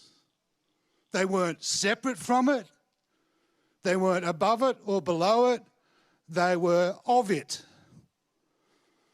Now, that great old man, Paddy Rowe, Lulu, we called him, was someone who lived in that space of consciousness.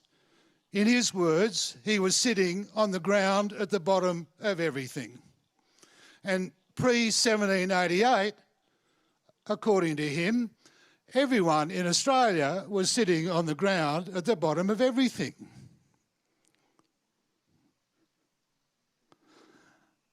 This is a very, very, very important fact, because that means, well, 40,000 years ago, there were only black-skinned people on the planet. There were no white people or yellow-skinned or pink-skinned or purple or whatever. Everyone was black. Yeah. Everyone was born of the spirit. That is to say, in the traditional Aboriginal world, not a single human being came into existence who was not a vehicle for a spirit to occupy. So every human body, there was the human body, you could see it distinctly different from all the others generally, and in it was the consciousness enlivening aspect of being, the spirit. It's not a very adequate word in many ways, and there's many different ways of saying the same thing. In the West Kimberley, where I was with the Lulu and the Gallarablu people for a very, very long time, it's called rye. So everyone has rye. The rye enters us when we're a fetus. Science, with great respect, science says that consciousness is in the body. It's not true. Conscious body has consciousness. It has to mediate But consciousness comes into the body, and the very moment, the very instant the body can no longer function, it exits the body. It continues on. The physical world alone is subject to death. Everything physical comes and goes, whether it's a galaxy or a quark. It comes and goes. Creation, sustenance, dissolution. That threefold process ongoing at all levels, all the time, everywhere in the universe, as a part of first law. It's a part of the natural order of things. The spirit cannot die because it's not physical. It's not rational. It's not logical, what I'm talking about either. It's not physical. But it is the essence of who we are, and it is full of joy and love and beauty beyond belief. Being with the old man, who when I met him was 80 or thereabouts, was like being with a 5-year-old kid. He was one of the most powerful Aboriginal elders in the whole of the Kimberley, where there are many powerful Aboriginal elders. And it was like being with a little kid. We spent, 10 of a 12-hour day laughing and chatting and teasing and joking and playing, just having fun while making a boomerang or a shield. People were coming and going, seeing him, saying things, asking this, that, He was a lot of people would come and see him. And all the time, he was sitting on the ground at the bottom of everything. I remember one day 2 big bureaucrats came from Canberra to talk about education matters. They were good guys, both white males, late 40s, senior bureaucrats, and they had a good talk about education and Aboriginal kids in Broome and so on and so forth. And Lulu had spent the day before making 2 boomerangs to give to each of them. Not a money thing, just a typical Aboriginal generosity, kindness, looking after visitors, doing the right thing, very, very normal. And they sat there for an hour talking away, laughing and having a good time, and a bit of serious talk and so on. And it was all very proper. I'd been in Canberra as a bureaucrat towards the senior levels. And for me, they were just bloody bureaucrats. They didn't have a clue who they were sitting with, nor where they were, nor what Aboriginal world was actually about in that area. They were trying to do the right thing, and that was it. So when they left, I said to the old man, Lulu, what do you think of those fellas? And he'd been so nice with them, so respectful, so kind, so considerate and listening and, all that. And he chuckled and he said, proper rubbish. No, Aboriginal people who I lived with and still are with, my Gurubalabu family from the West Kimberley, are the most magnificent human beings in the feeling they have for themselves, for others, for their family, their community, and for what they call living country. Because country isn't just the birds and the trees and the bushes and the flowing water and so on. It's living, aware, conscious feeling. Not just the organic entities, but the rocks and the dirt. The whole thing is pulsating, living reality. And we are in that. We're not apart from it. When we're apart from it, we see country as separate from us. It's not alive. It's only alive organically, but rocks are not alive. How could anyone say a rock's conscious? I can assure you rocks are conscious, but not in the way we would understand it. In a rock-like way, they're conscious, and they have memory, huge memory. One reason why Uluru is so important is holding memory from the beginning of so many things. So the understanding that we're spirit beings, as Teilhard de Chardin so wisely said, having the experience of living in a human body, has very profound significance for the healing in Australia. It's when we rediscover and experience directly our oneness with the natural world the world around us and understand and experience that it is feeling us and it is smelling us, which is why smoke yourself before go on country, so not a stranger, part of the family of country. It's at the non-material level that connection exists, that bond. It's the spirit level, the spirit of this tree and the spirit in this body are like family. They're not subject to birth or death. So, and each has power in its own right. Some may be good, some may be bad. You have trees that can help you a lot. You can trees that hurt you a lot. There's some that you'll camp under, some that you won't camp under. Same with rocks. Rocks that have great healing power, rocks that can really harm you, and so it goes. So how does one know all this? Well, one knows all this by entering into spiritual reality, which is not an ideological thing. It's the actuality. It's the dreaming. Today, this evening, here it is, the dreaming.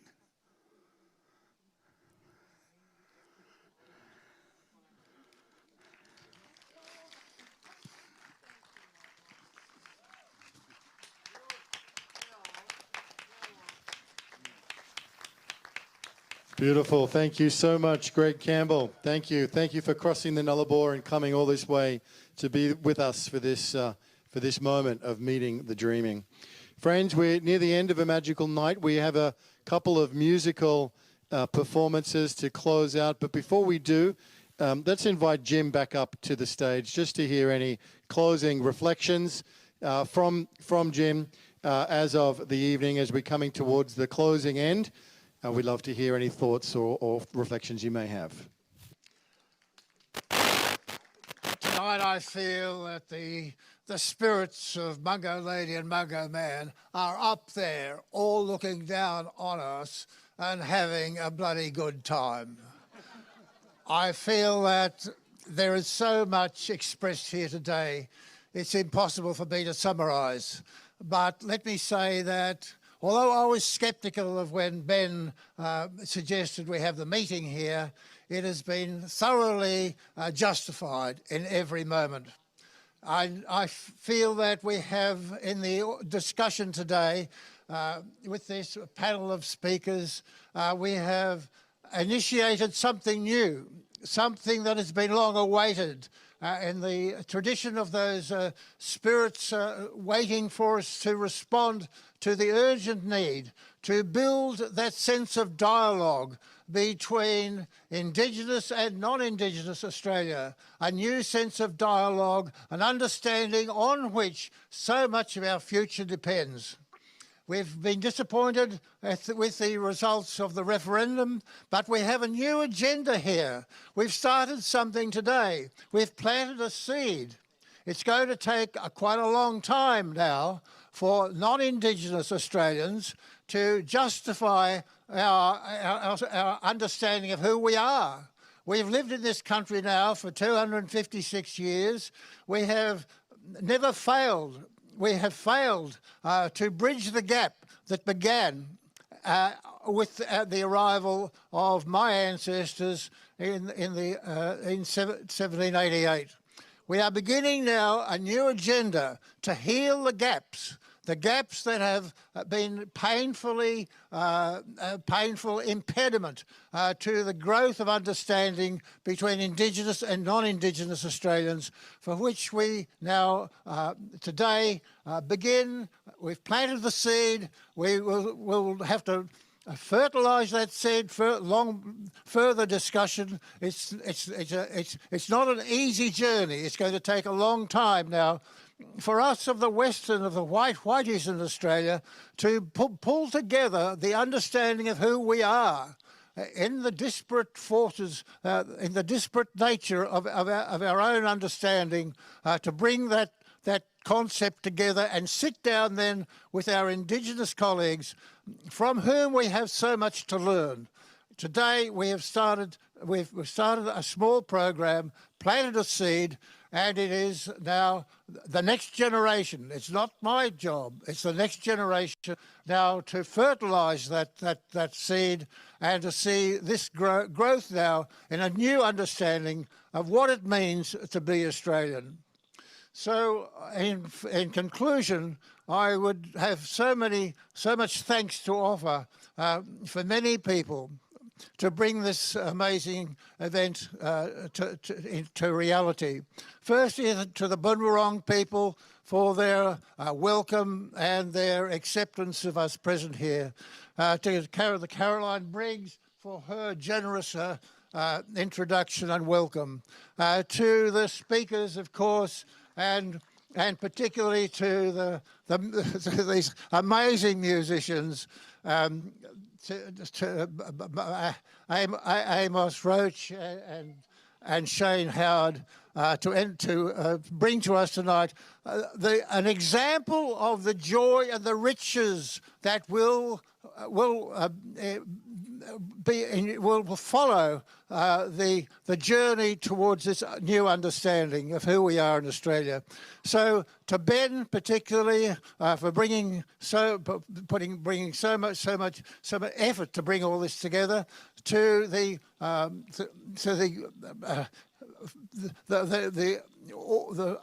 agents or the owners of this a wonderful place, this amazing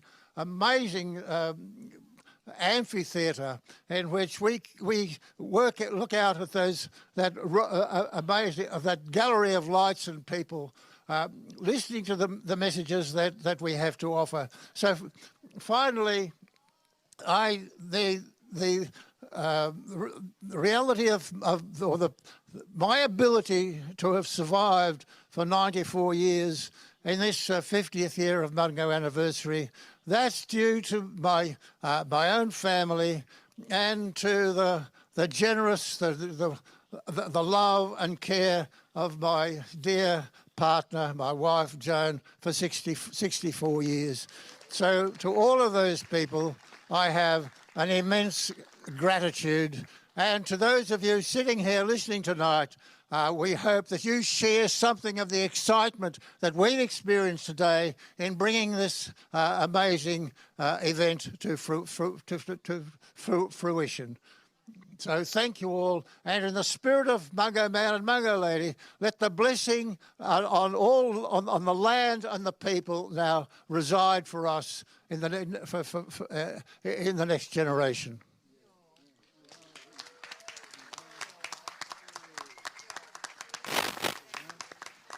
Very good, Dad. That was very good. Well done. All right, now we have more celebration. In the spirit of that celebration, we have a very special gift, and it is Shayla Paradeis, who is a musician and artist. And Shayla has walked 18,000 miles in different parts of the earth to bring us this music.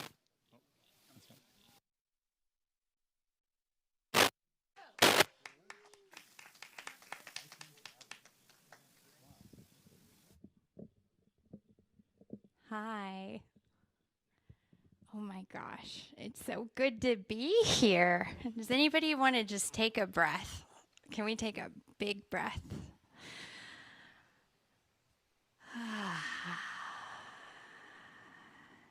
And be here. This is such a blessing. I've had a really blessed life of walking across country. For 10 years, I would go for long walks about 5 months at a time by myself in the wilderness. And it really was a washing process, and it changed me very deeply, and it continued to change me more and more each time. And the really wonderful thing that comes through is that the love that's rising from the ground up is coming no matter what we do. There's really actually not all that much to do but open and be, because that's the truest truth on the ground, is that we are one. We are all connected. And as I've gotten the opportunity to look deeply into nature, what's been shockingly surprising and has just really given voice to itself now, here in Australia, is that as you're peering deeply into nature, nature is also peering deeply into you. And so, no matter where you go, you're tethered to it. And I find that really refreshing because I've been like, what do we do? What do we do? What do we do? And we just get in our hearts, and here we are. So somebody asked me to come sing 2 days ago. And what's been happening in my life is that I've been able to hear song from land, which is a tremendous honor. And it's starting to speak really readily if there's an ask. So yesterday on my way here, I received a song. So I would like to share that song with you all. Okay.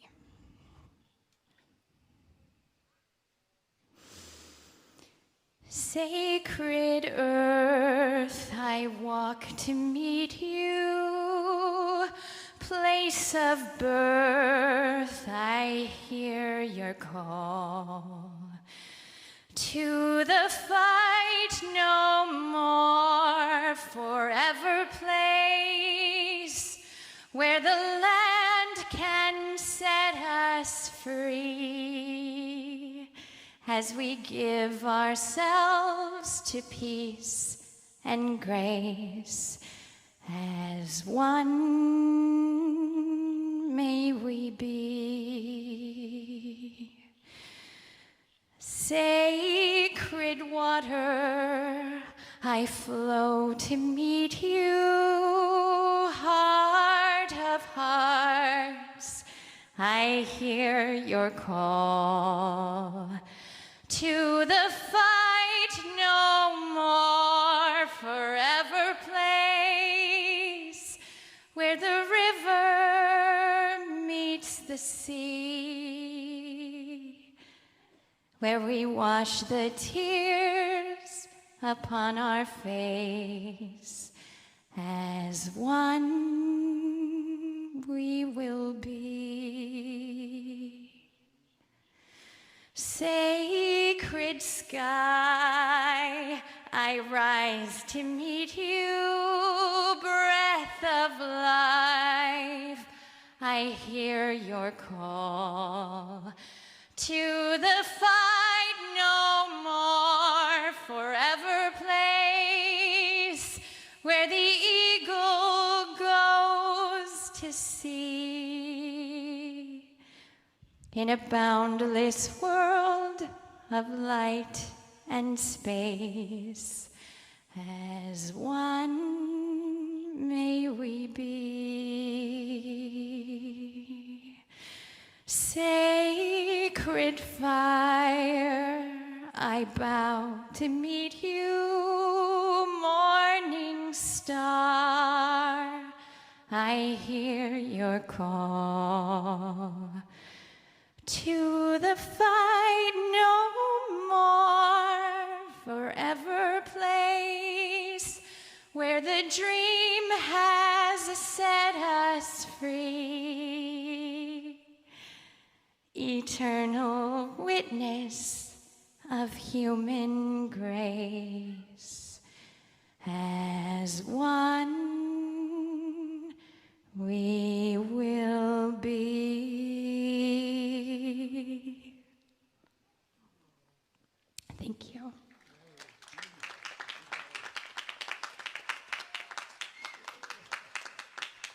Wow, wow, wow. Shayla Paradeis. Well, stay there, Shayla, for the grand finale. We're going to bring back Shane Howard and also introducing Dwayne Mallard, Warraji Nanda Yamachi man and founder of Arjaway. Shane and Dwayne, together with Shayla, are going to close us tonight.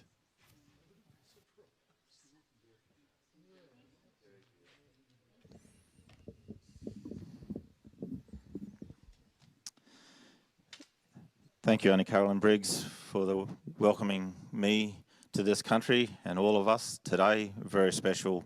Feel very held. And also Brother Jaden this afternoon down here, Bunurong country.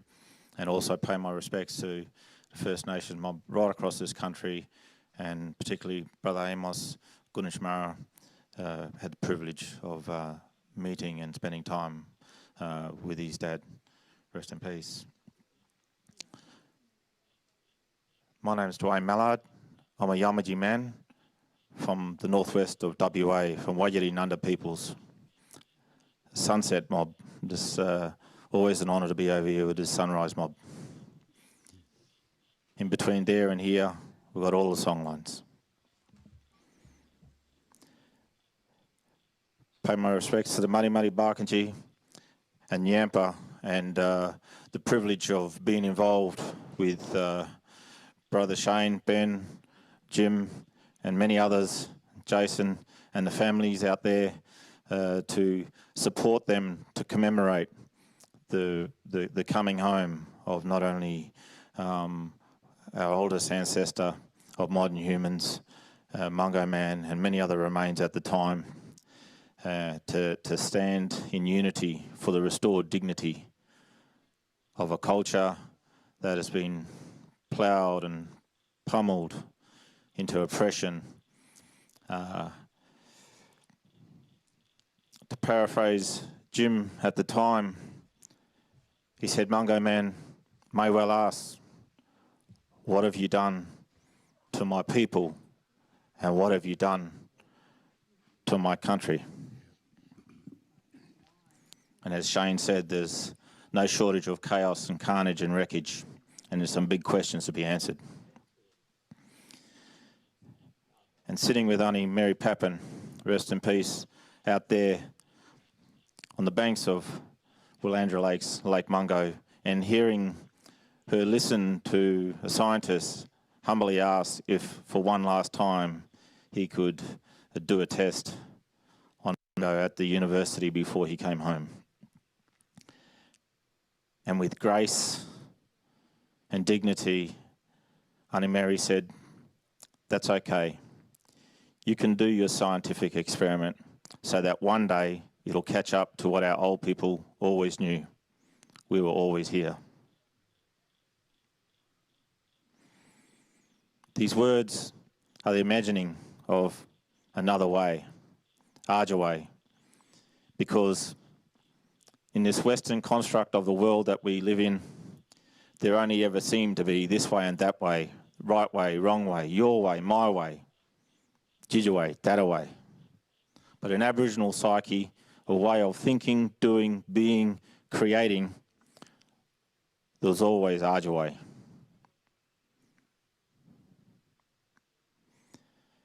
Our demise was their survival. We are the economy, a multi-billion-dollar industry. Money's loving us to death, yet they said they wanted to protect.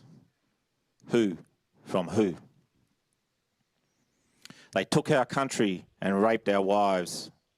They stole our children and murdered our tribes. Generations, where have they gone? Yet it's our children in Banksia Hill and Dondale and Kalgoorlie and Alice Springs that wear the scorn. But who done the wrong? We love our country, pride in our culture, love for our people, everyone together, forever. Imagine. Imagine we no longer have to yearn for a better tomorrow. Imagine no more heartache, no more sorrow. Imagine scars we no longer have to bear. Imagine we start today to remove the pain and share the love and the peace and the harmony. Let's show them the way. The only way out is through you and me. Yes, we are the key. Through connection of culture, country, and land. Let's hold a hand. Nyunyo garimara mauga mapi yemina. We stand strong together and rise up. Imagine. You may say, I'm a dreamer. But I'm not the only one. I hope one day they'll join us.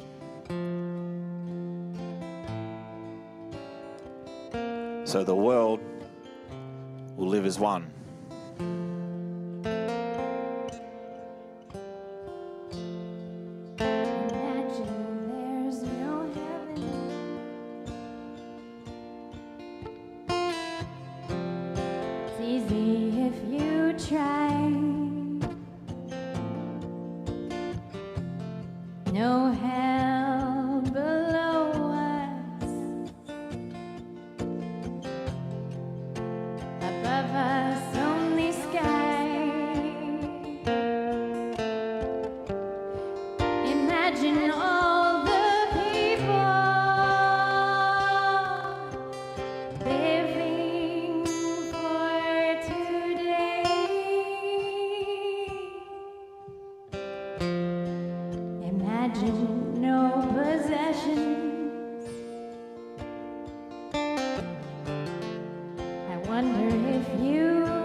One harmony. You may say I'm a dreamer. I'm not the only one. But I am not the only one. I hope someday you'll join us. Come and join us.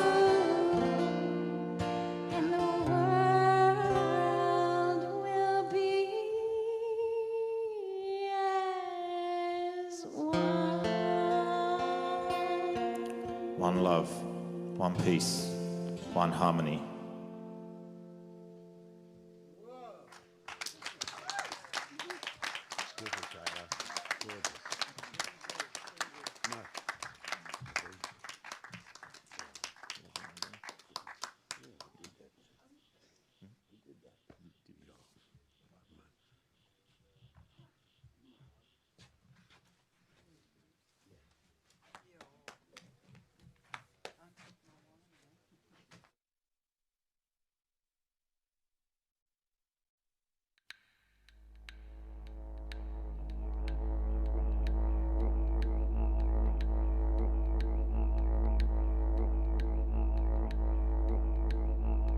We Aboriginal people are universal.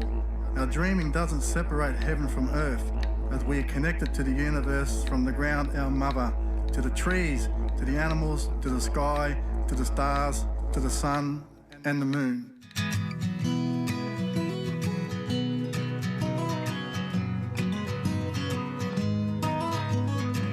I can hear them calling as they ride through me their song, and I can feel their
ancestors for our blood.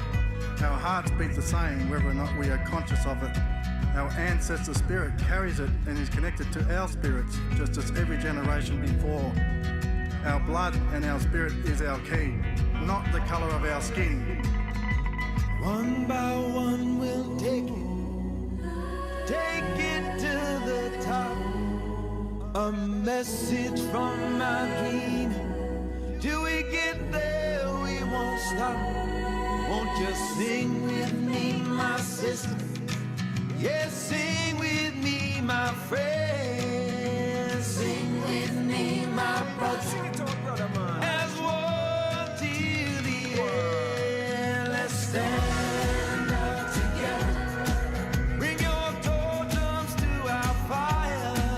Let's stand up together and bring the spirit back to life as we place them in the sand.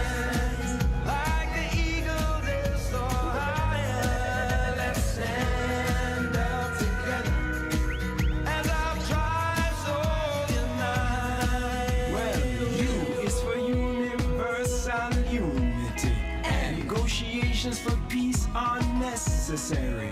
Isn't still international integrity to turn the tides of tyranny. Why?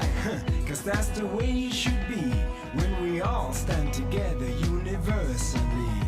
Close your eyes and imagine it. Feel it as your spirit comes into consciousness. Connect to your ancestors.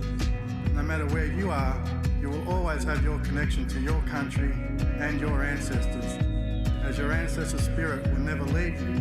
Trust in it and let it guide you. We are all brothers and sisters in the global community. Let us unite. Justice, peace, harmony for all. Let's stand up together. Bring your totems to our fire. Let's stand up together and bring that spirit back to life as we place them in the sand.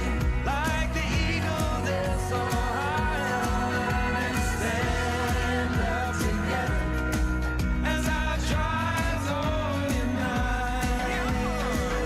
U-N-I-T-Y spells a unity. U-N-I-T-Y. U-N-I-T-Y spells a unity. U-N-I-T-Y.